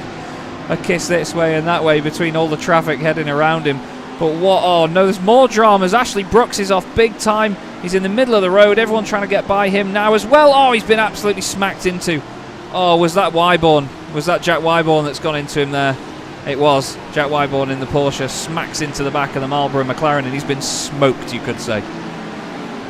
Yeah, that is a big hit, and it's a lot of little incidents this time on the opening lap as opposed to the first race where it was one big crash. It was lots of separated incidents all affecting multiple different drivers. We'll have a look here. Russell Jakes very slow on the inside. I mean, you can't really go any further over the right hand side without basically cutting the corner, so yeah, I don't think Tristan. I think Tristan thought he was going to have cleared him by then. This is what happened afterwards as they head up the hill. Danny Weir on the inside in the Audi there, also with nowhere to go. Wyborn makes a bit of contact with him. Engelstad's in the middle. We're looking at Fretwell, who's gone down the inside. Engelstad's got into the Audi, and then Fretwell on the exit. Oh, the two of them just hooked together slightly. There was a little bit of netcode involved in that one. This is Alex Boniface in that sort of teal and green Porsche, turquoise and green. He's already on the grass on the way into the corner. Has a spin. And then where is Wyborn in all of this? He avoids that incident. And then just in front, there's cars running wide this way and that way. Trying to think who else was it that had been put sideways there. Was it Ashley Brooks was involved with one of the MRC cars, and Wyborn, just doesn't see him in time, does he?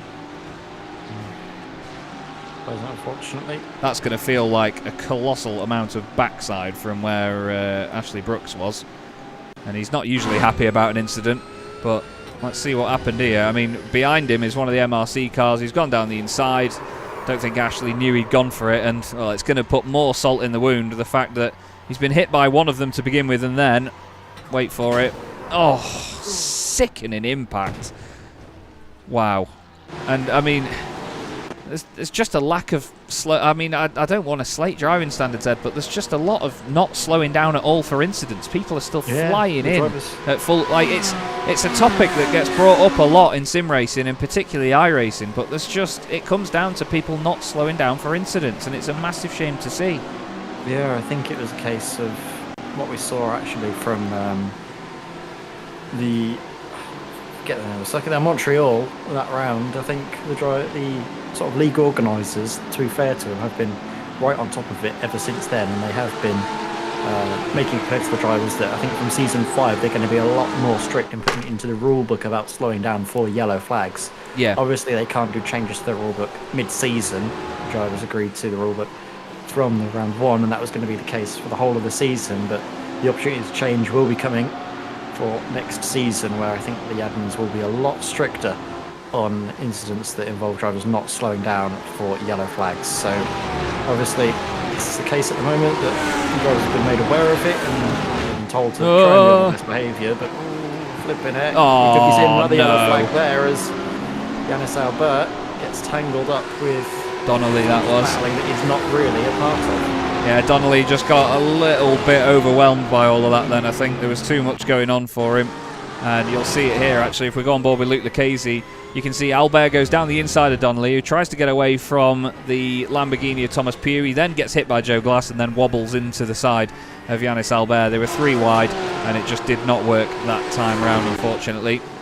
Big shame to see it. Hussein Sarakadesla still leads this race, by the way. He's got about a second gap over Thomas Pugh, who now becomes the highest placed elite driver in the field. Joe Glass next up, then Luke Lucchese. He and Christophe Demay have both gained 8 places in the early stages of this. John Ludbrook leads the way in the Evo class. They'll be over the moon with that. We've got some drivers coming into the pit lane here, Ed, because of the fact that they've got, well, time to get out of the traffic, I guess. Yeah, Yannis Albert, after the incident, thinks it's not worth being in the midst of all these drivers battling and slowing each other down, potentially causing them contact in incident points, which of course is something that drivers do worry about, isn't it? The drive-through penalties that apply to the drivers and potential disqualification should they exceed the limit even further. So just trying to get out of trouble and out of harm's way. Yannis Albert comes into the pits and is one of the highest placed drivers who has been into the pits. Paul Calashore is showing that he's been in the pits, but that was just because he had a pit lane start, so we will expect to see Paul Calashore into the pits still. So Yannis is the highest position driver that does not need to stop again. He is just ahead of Matt Hoyland and Gianni Tejara's. Yannis heart and mouth, or heart nearly dropping out his backside moment there. That was scary stuff. Yeah, the back end of that Lamborghini always twitchy. He's got Matt Hoyland and Gianni Tejara side by side here, just behind him. Gianni caught up in the early dramas, it seems. He's down the inside of the McLaren again, goes very hot into there, but somehow still gets the car stopped. Great to see 2 very different generations of GT3 car going side by side. The Porsche 992 GT3R of the modern day against the McLaren from about 1938. Sort of, in period. But Matt Hoyland trying to make that car work. I want to apologise to everybody on the stream that heard that colossal bang earlier on when the incidents were just about to begin. That was the sound of someone, maybe me, trying to just tap his phone on the little stand that he's got on his desk, and having a massive twitch in his hand, picking the stand up and for some reason throwing it up in the air, and then knocking my drink over onto my keyboard on the way down. So I apologise, but I've just made a right mess. I hope it makes it more entertaining rather than, what was that? Anyway, great battle inside the top 5 here, Ed. It's a big old train, really. We've got Sarakadesla, then Thomas Pugh, then Lucchese, then Glass, Demay, and then Ottens as well. Ryan Ottens, what a fantastic part of the season he's having here. His form has been brilliant at the moment, hasn't it? It really has been very good to see Ryan Ottens having this great charge late on in the season. Like we said, he's hitting form at the perfect moment to do so, right in the closing stages of the championship. Let's see now if he can get the better of Christophe de Meyer, if he's going to maybe try for an early pit stop to get out of this traffic, because you can see the train of cars up ahead, and because you're in the wrong slipstream in the train, there's very, very little scope to try and make the most of the tow up the inside into making positions. So I'll see what Ryan decides to do. We are expecting us to be thinking about pit stops sooner rather than later as well. It was around about this time where most of the field was coming into the pits. It's nice to see an Audi as well. A bit further up the order, actually, for once. Christophe de Meyer is really working hard at making this car work right now. It's not a fantastic use of words, I must admit, but the Frenchman is pushing as hard as possible in this R8 LMS GT3 Evo 2, the Aura Motorsports Alpha machine. Funnily enough, Alpha the keyword of the team behind him as well, but completely different outfits. Look at Jose and Sarah Cadesla now in the Porsche, trying to hold on ahead of Thomas Pugh. I said earlier that Pugh was a potential shout at taking a race win here. Let's not forget he's one of the only non-RDSA esports drivers to win a race this season after that colossal finish at Sebring in the second race meeting of the season, when Ed and I still didn't know our backsides from our elbows with liveries and drivers and all sorts. But Thomas Pugh has got Luke Lucchese behind him here. So the main thing is, Ed, he has to be really careful about how he tries to attack Sarah Cadesla, because Lucchese could just pop through at any given moment. He can do. That's the dangerous thing about Luke, is that he just knows exactly when to make the most of any sort of weakness that he smells from the drivers up ahead. I was going to say, actually, wondering what Luke is going to do to try and take 2 race victories in one night. Obviously, he's got the pace beneath him. He's one of the quickest drivers out there in qualifying, and even more so during the race. See it as well, where sort of Yannis Albert sees himself in this race and the pace that he's been putting down. Actually, one of the fastest laps of the race so far has actually been set by Yannis. So we'll have to see if he's able to continue this trend, because as it stands, he is actually the quickest driver out on circuit. Yeah, he's certainly fired up, isn't he? We've seen this from Yannis before, that when he does have a setback, once he tries to sort of recuperate positions and make up for a bad start, he can be an absolute missile. It's like you need to poke him with a stick to get the most out of him, really. But it's just a colossal shame to see that Yannis has had all of this bad luck and incidents this season, because we do often, portray him as the only driver to really take the fight to RDSA Esports in their almost untouchable Porsches. And the Lamborghini is a pig to drive. It can be a real pig, and no matter what sim you're on, I've always found I love the Lamborghini, but my God, I cannot drive the thing to save my life. Whether you're talking Gran Turismo 7, whether you're talking R Factor 2, or even a Assetto Corsa Competizione, I cannot drive the Lamborghini. I cannot get on with how it behaves. We look here at Danny Weir in the Audi, currently in 6th position in his class. He's got Gary Mitchell behind him, not in the Evo class, but then Alex Koenraerts behind that. And Alex is a man that's been on form, but he's not having the best night of it so far. 7th place in his current class. I say that like it's going to change over the course of the night, but you know what I mean. Yeah, it seems like for now, out in front, Hussein Sarkodesla will continue to set the pace and try and keep those chasing him down in behind. Actually, have a look as Joe Glass. Has Joe Glass been able to get ahead of Luke Lucchese there? I thought Luke Lucchese was just in behind Thomas Pugh. So what has gone on here? Not a clue what's gone on there, actually. Oh, I forgot that I'd set that camera up earlier. I needed to get rid of that. Joe Glass. Oh, Lucchese's tried it down the inside of Pugh, and then... Oh, there's a touch down towards turn 3. Wow. There was a touch, and somehow both of them carry on. That was Larry down there. Goodness me. It's difficult to see who was the one that instigated the contact, because it's basically drivers on the inside suddenly becoming the drivers on the outside and vice versa. It looked like there was a bit of contact actually before they were turning in, or just at the point of turn in. It upset them on turn-in, didn't it? Very, very unstable. Both of them struggling, and Joe Glass was there to take advantage. I was wondering actually if Luke Lucchese was going to come into the pits now to try and get clear air, but he's continuing to stick it out, trying to chase down for the 3 cars just up ahead of him. Yannis Albert continues to be quicker, setting the faster pace than the race leaders. I owe Ian Stitchbury an apology for saying that it was Thomas Pugh that won at Sebring, and it was actually Ian Stitchbury, so I do apologise, Sunshine. To be fair, Jean Brayton back in the chat as well has also said that that it was definitely Yain. As around the outside, Luke Lucchese, that's brave, but it's a great setup for a move down the inside of turn 3. Great stuff from the South African. Luke Lucchese made that look so easy. You've got to think that Joe Glass backed out of it a bit, knowing that, of course, he's in the elite class and he's not going to be fighting in that term of, well, just championship points.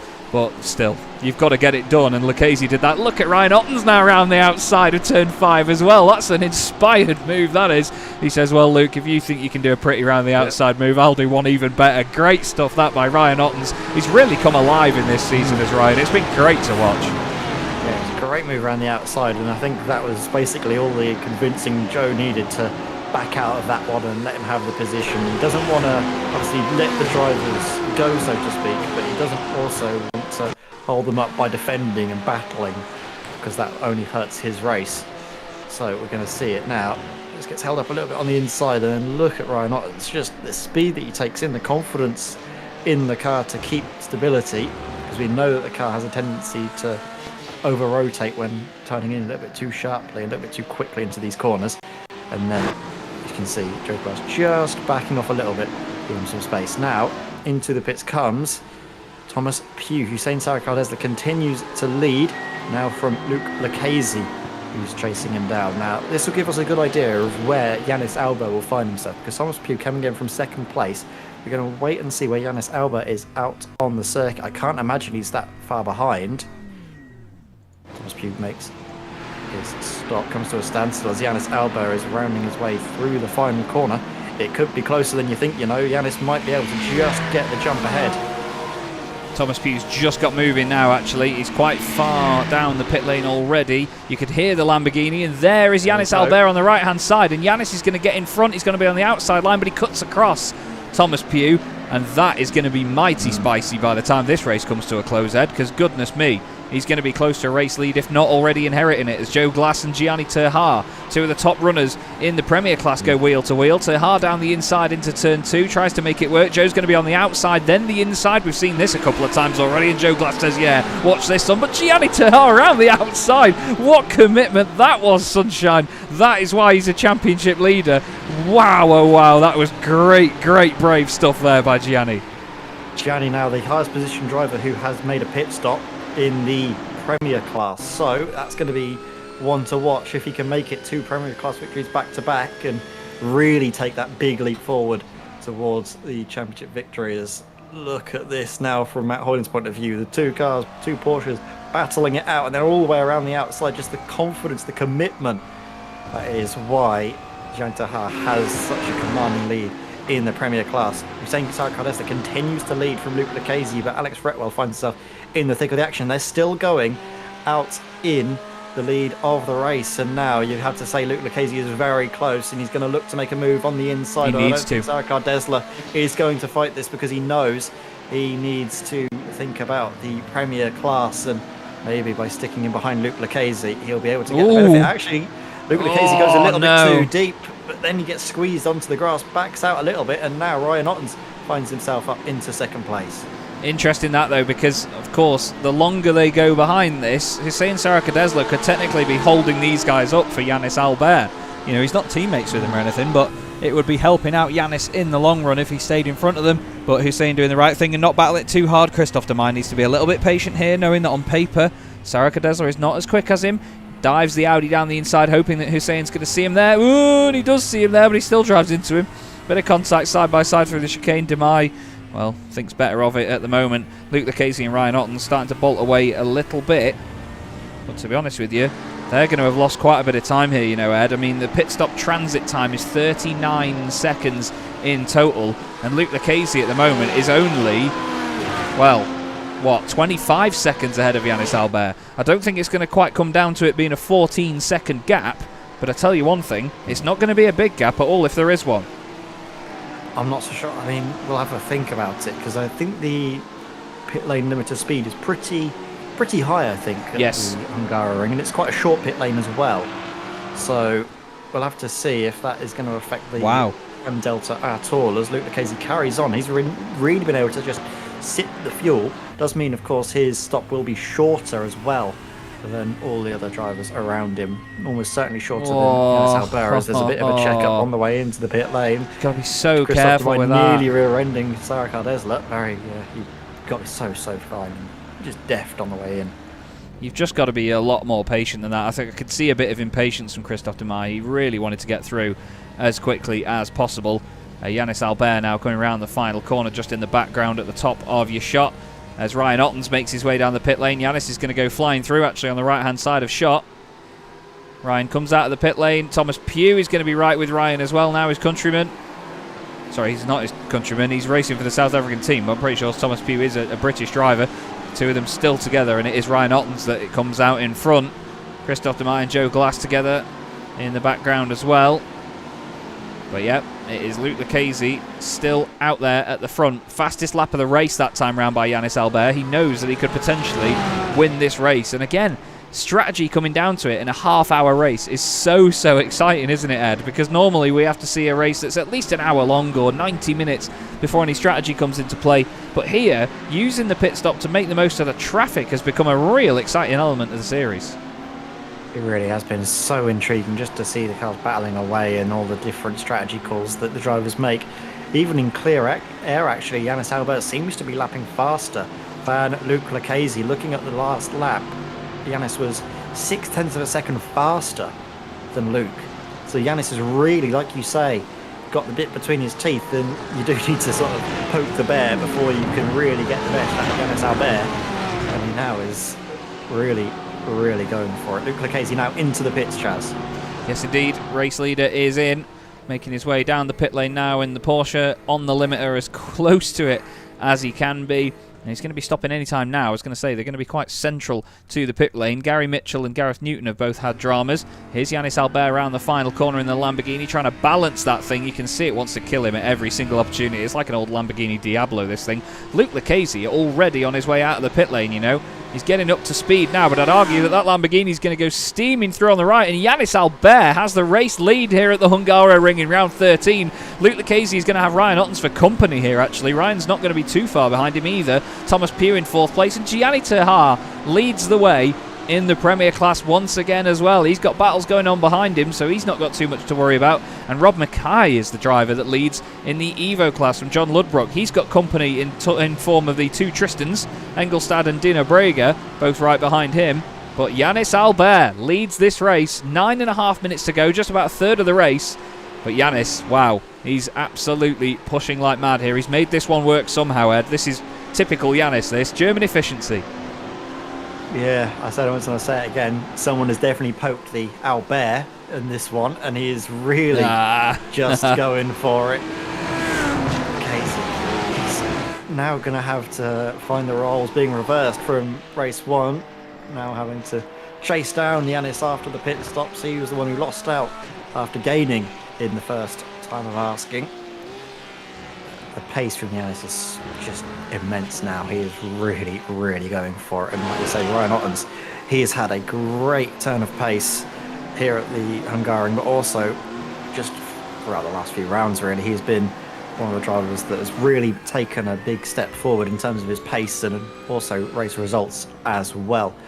Premier Class a little bit closer this time. Gianni Terha just ahead of Hussein Sarakardesla.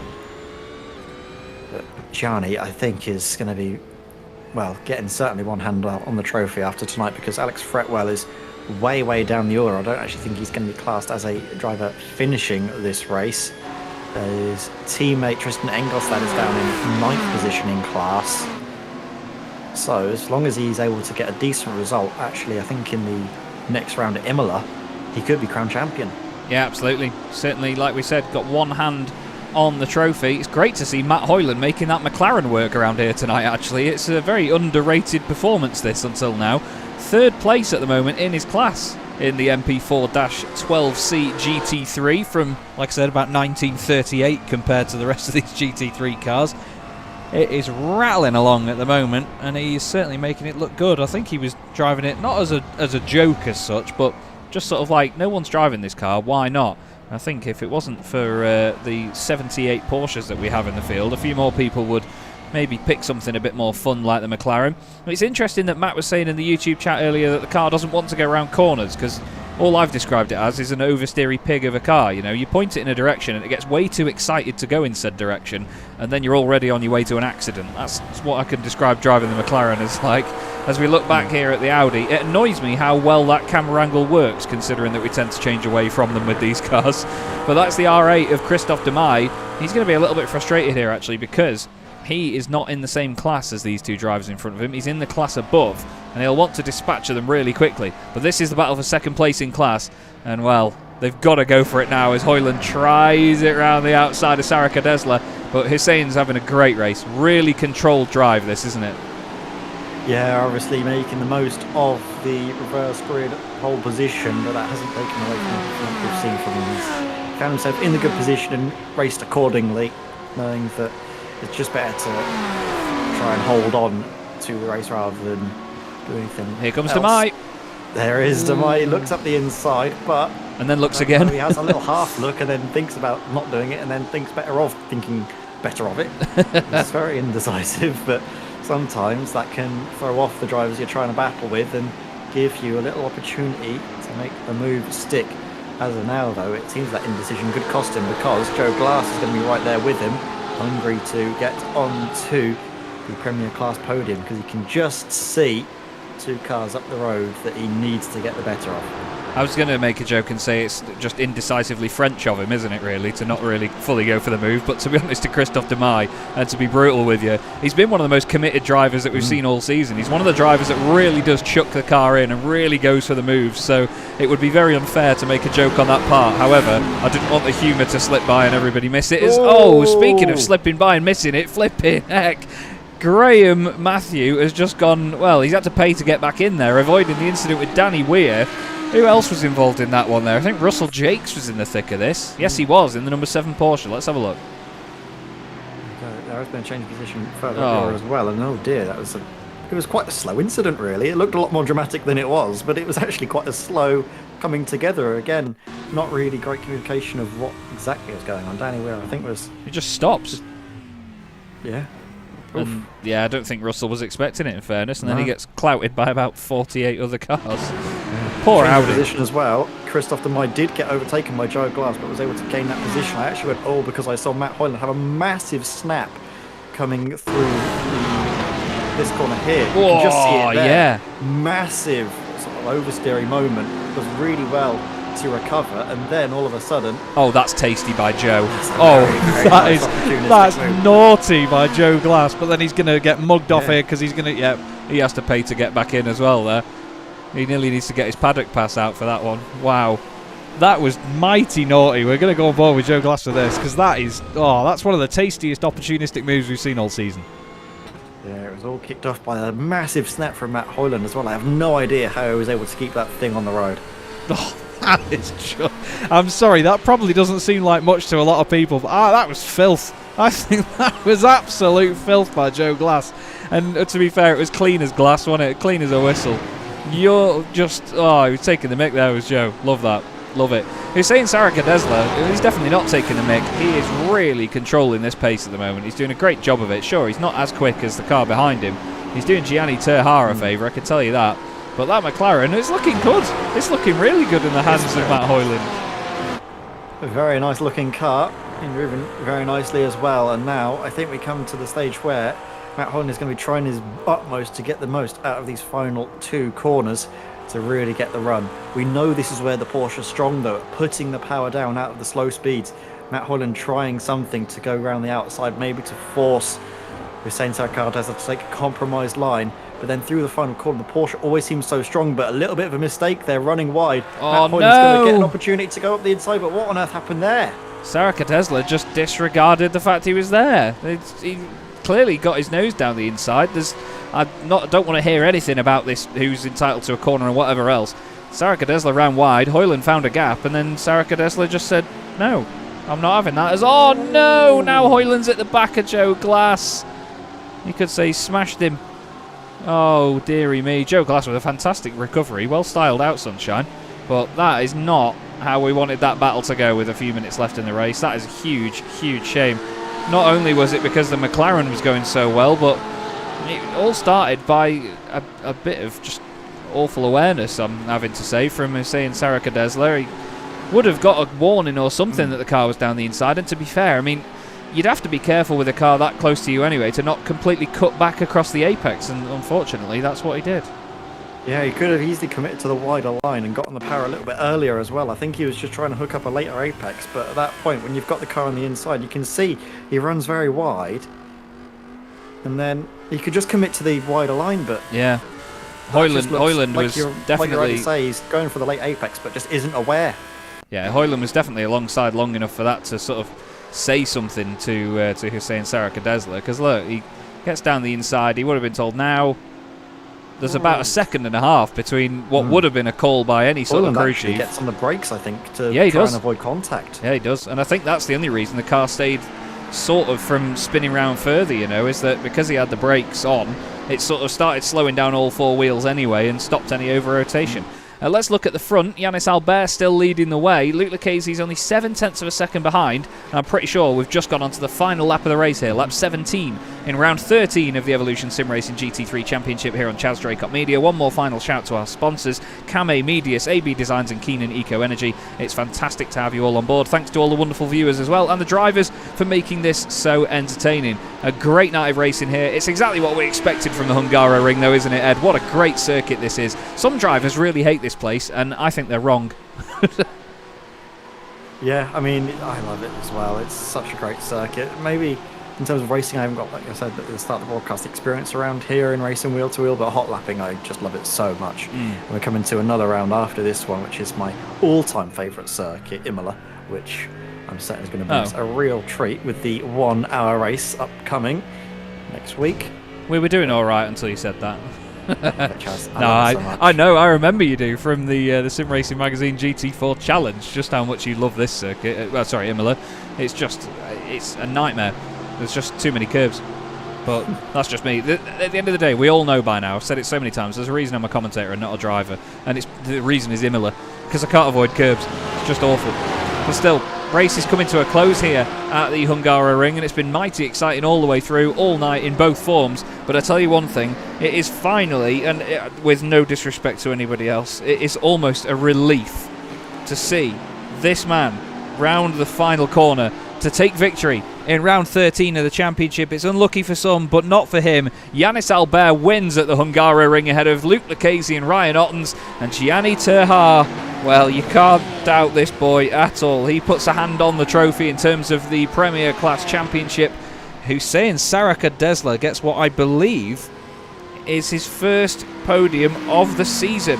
Controversial circumstances towards the end. Stephen Donnelly gets third place for JSD Racing Team as well. Well done to him. He really recovered well, because I think he was involved in an incident earlier. And Rob Mackay back to winning ways in the Evo class for him. John Ludbrook makes it 2 second places in one night in the class. Very well done to John. Third place going the way of Wesley Van Rens. Nice to see Van Rens back on the podium once again, Ed. But what can you say? Yannis Albert made that one work, didn't he? Fantastic drive that time round.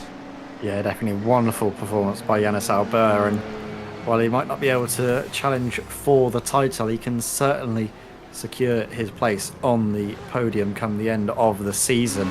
Luke Lucchese, with a race victory and a second place, takes a big step towards the championship, with his teammate and rival Troy Dolinchek not finishing and not scoring points from both races here tonight. And this could be a moment in the a moment where we see championships won and potentially lost. Weird moment after the line there. Yeah, Gareth Newton in the Lamborghini. I think Danny Weir crossed the line and just lifted off the throttle, and Gareth Newton's just absolutely drilled him across the line. I don't think he meant to. I think he just got very close to the back of him. Sean Clark, the final car to cross the line here at the Hungaroring, and Danny Weir's car just sat in the middle of the road there. Quite funny. Right then, let's have a look at some results, shall we? And I'll talk with big gaps in so Spotify doesn't bugger off. Am I allowed to say that? James? Yeah. James? Is that okay? I don't want to say it again anyway. I don't want to get in trouble. Yannis Albert wins round 13 with Luke Lucchese less than a second behind him. And Ryan Ottens completes the podium. Great night for Ryan, 2 third places, and to be fair, the same podium finishes in both races. Thomas Pugh finishes in 4th place ahead of Christophe Demay, a busy night for him in the Audi, with Tristan Dino Brega in 6th place. Then it was Paul Cowlishaw in 7th. Ryan Stitchbury and Troy Dolinchek did not start the race. And on to the Premier class with our one and only Ed May.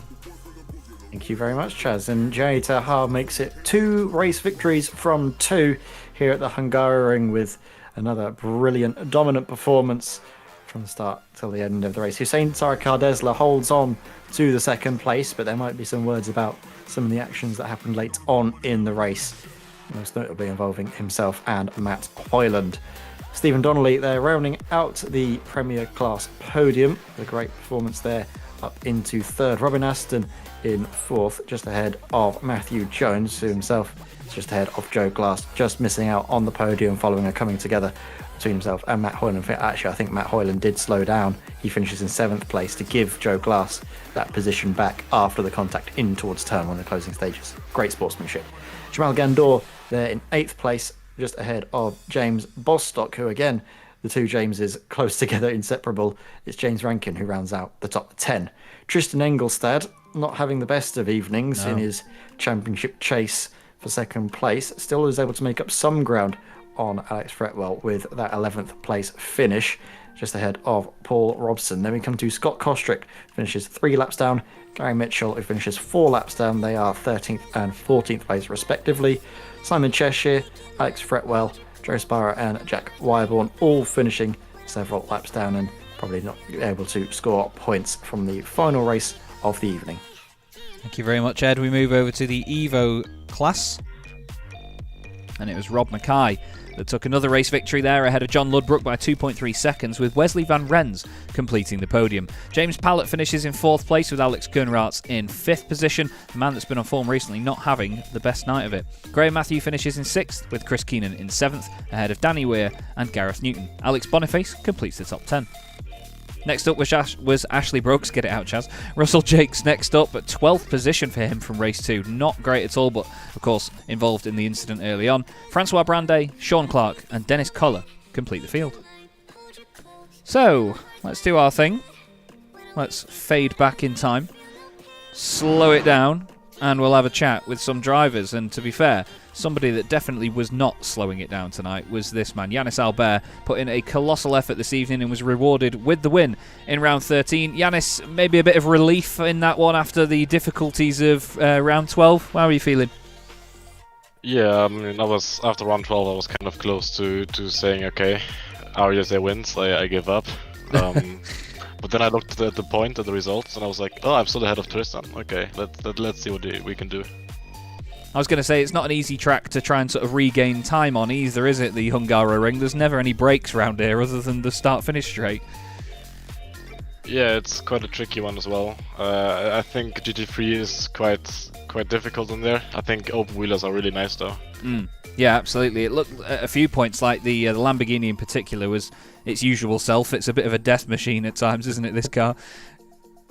Yeah, I think, honestly, I think the Porsche had its weakness in the second split, and then the Lambo kind of in the first one, first and third.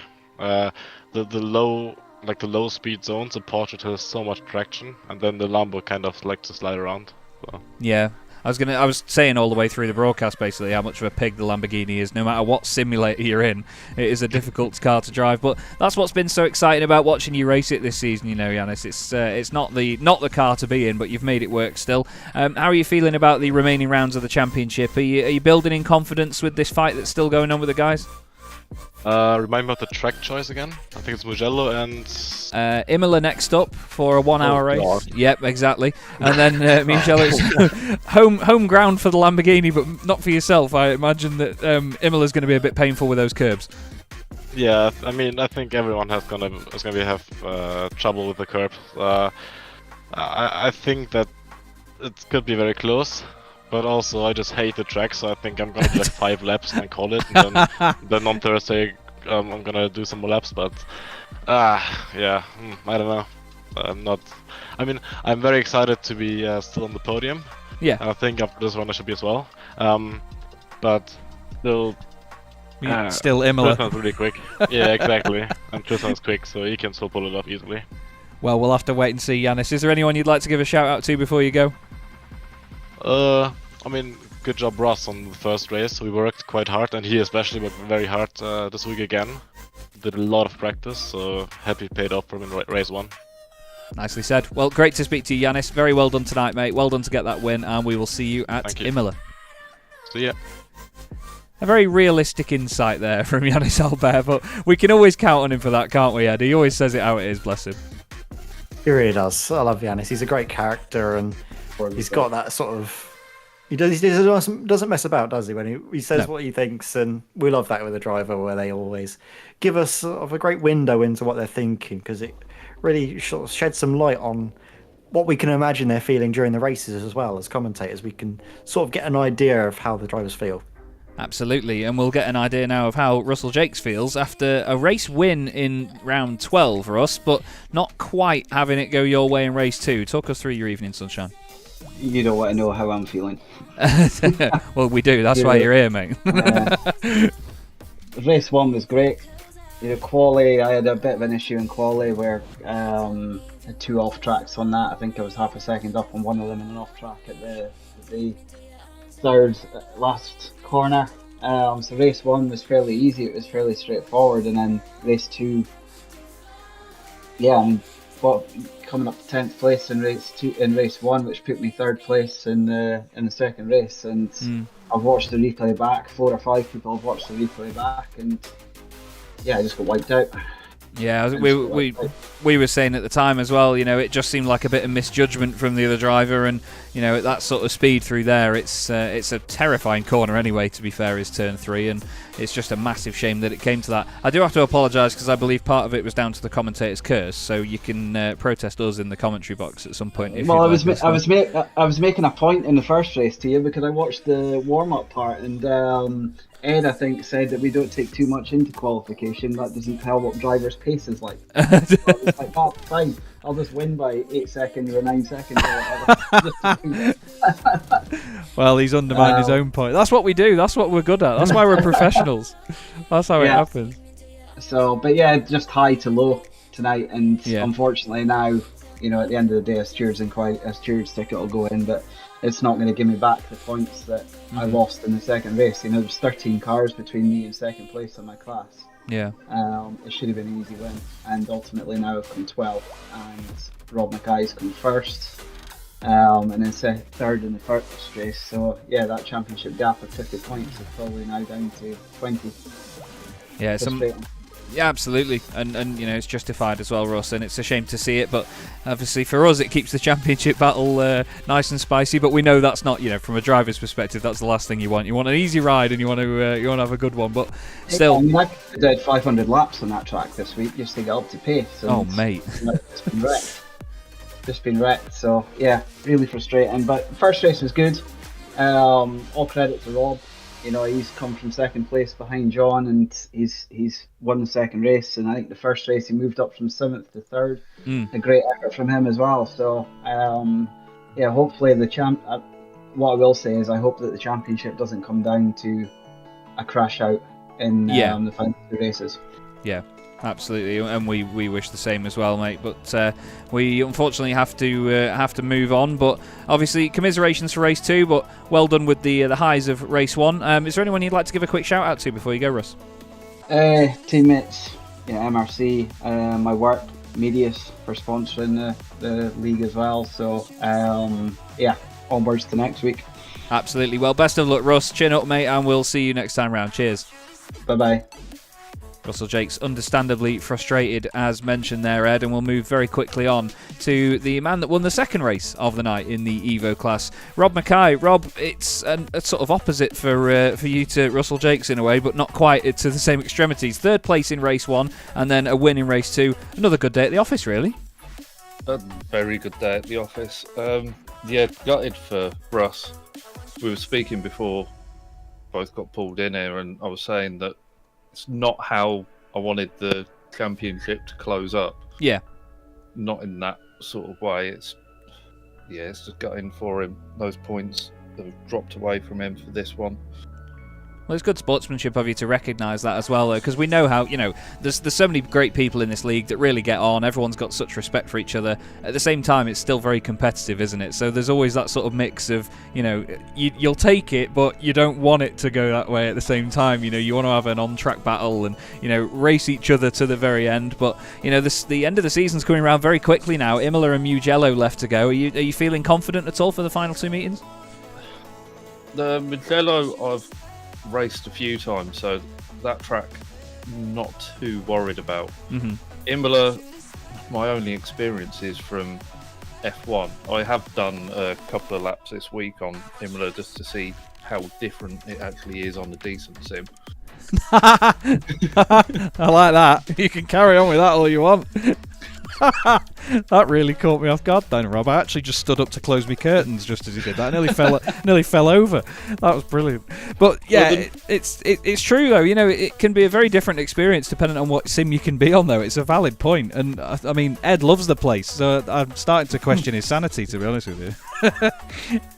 We've done quite a few of the F1 tracks this season, and through iRacing, they just feel so different. Canada is so narrow.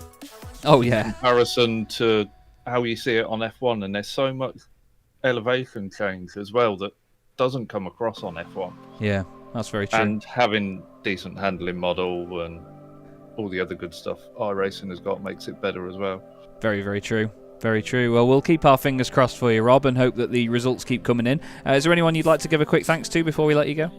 Yeah, I've got to thank Moyland or Matt for, after his spin in the second race, allowing me through and playing rear guard just to help extend the gap back to John in second place. Give me a bit of breathing space for the final couple of laps. Fair play. Good teamwork then in that one, and obviously, like I say, we hope the results come through to you in Imola and Mugello, but we'll hopefully speak to you then, Rob. Have a good evening. And you guys, thanks for the broadcast again. Thank you very much, mate. It's our pleasure. Cheers. Cheers.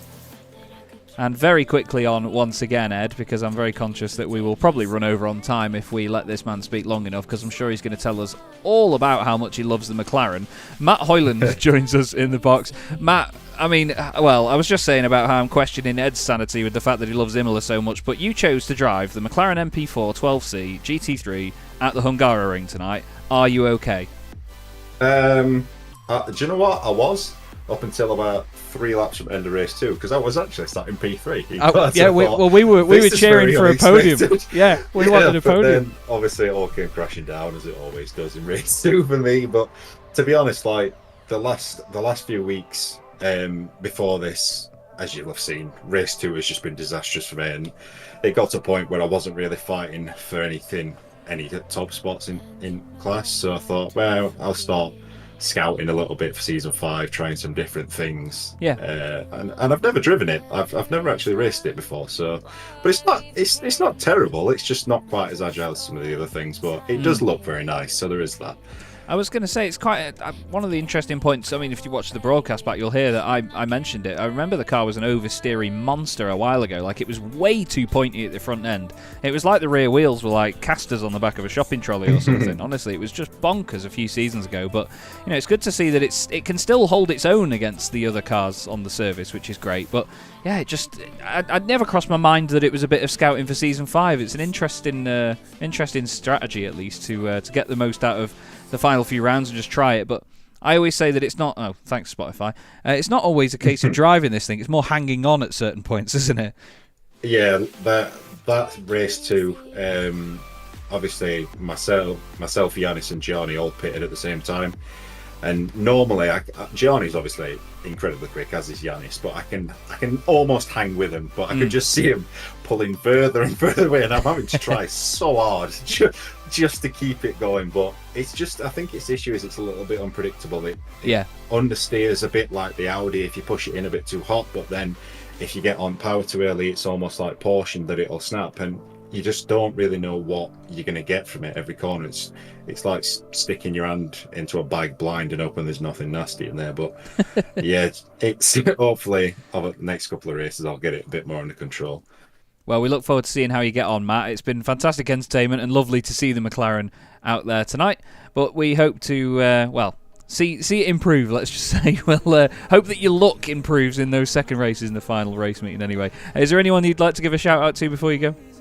Yeah, I'll just give a shout out to his DXT team as usual. Huge congratulations to Rob. I know obviously Russell had some issues in that one, which we didn't as a team. We don't want, and I know Rob won't want to win it like that and someone else having issues, but he drove phenomenally today. Got a really good couple of results, so hopefully he can carry that through into the last two, and fingers crossed he can get a win out of it, but we'll see. Well, thank you very much for joining us, Matt. Nicely said, mate, and we will hopefully see you again very, very soon, buddy. Cheers, guys. Cheers. Well, there we go, Ed. Matt Hoyland making the McLaren work for most of tonight. Anyway, I don't even think it was his fault in the end what happened, but a very, very exciting race meeting here from the Hungaroring, and Yannis Albert back on the top spot.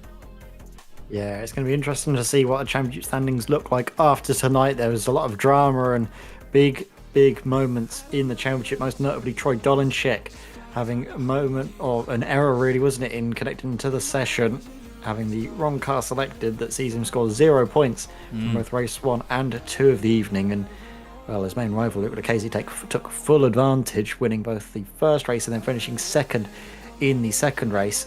Puts him in good stead for the remainder of the season. With 3 races to go, the 1 hour at Imola and then 2 half-hour races at Mugello, we're set up for a really, really intense end to the season. Absolutely. Well, that is all we've got time for here tonight on Chaz Draycott Media. Thank you so much, everybody, for watching. Thank you all the drivers and all the organisers and the championship sponsors, Kame, Medius, AB Designs and Keenan Eco Energy. Thank you very much, Ed May, my co-commentator, for being the partner in crime once again, and for everybody for having us. Don't forget, we're back for Season 5 as well, but we've still got 2 race meetings left in this championship yet. You can't get rid of us that easily, everybody. Have a great rest of your night, everyone, and we'll see you in a week's time.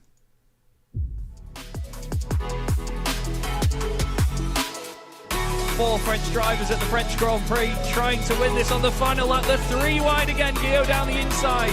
Guillaume moves across, they're both in front of Milan and Pouget. But before you know it, we find ourselves here in the very final race of the competition. And then they see truck racing and they think, this is crazy, you know, these are 5-ton machines, 1200 horsepower brake. Oh, look at that switchback. Oh, he's been moved and a trick to show off.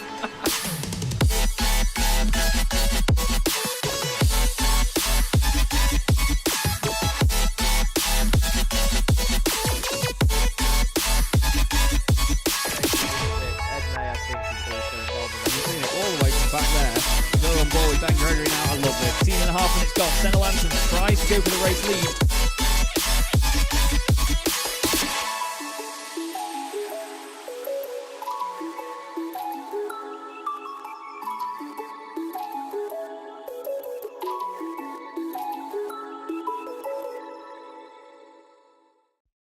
Racing isn't easy, but experiencing it is.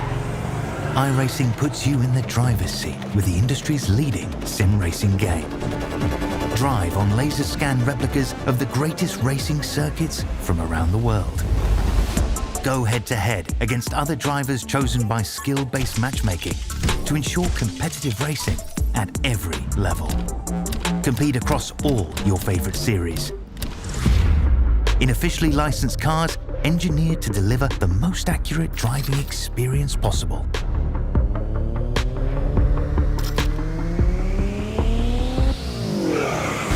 Join a race or host your own with players from across the globe.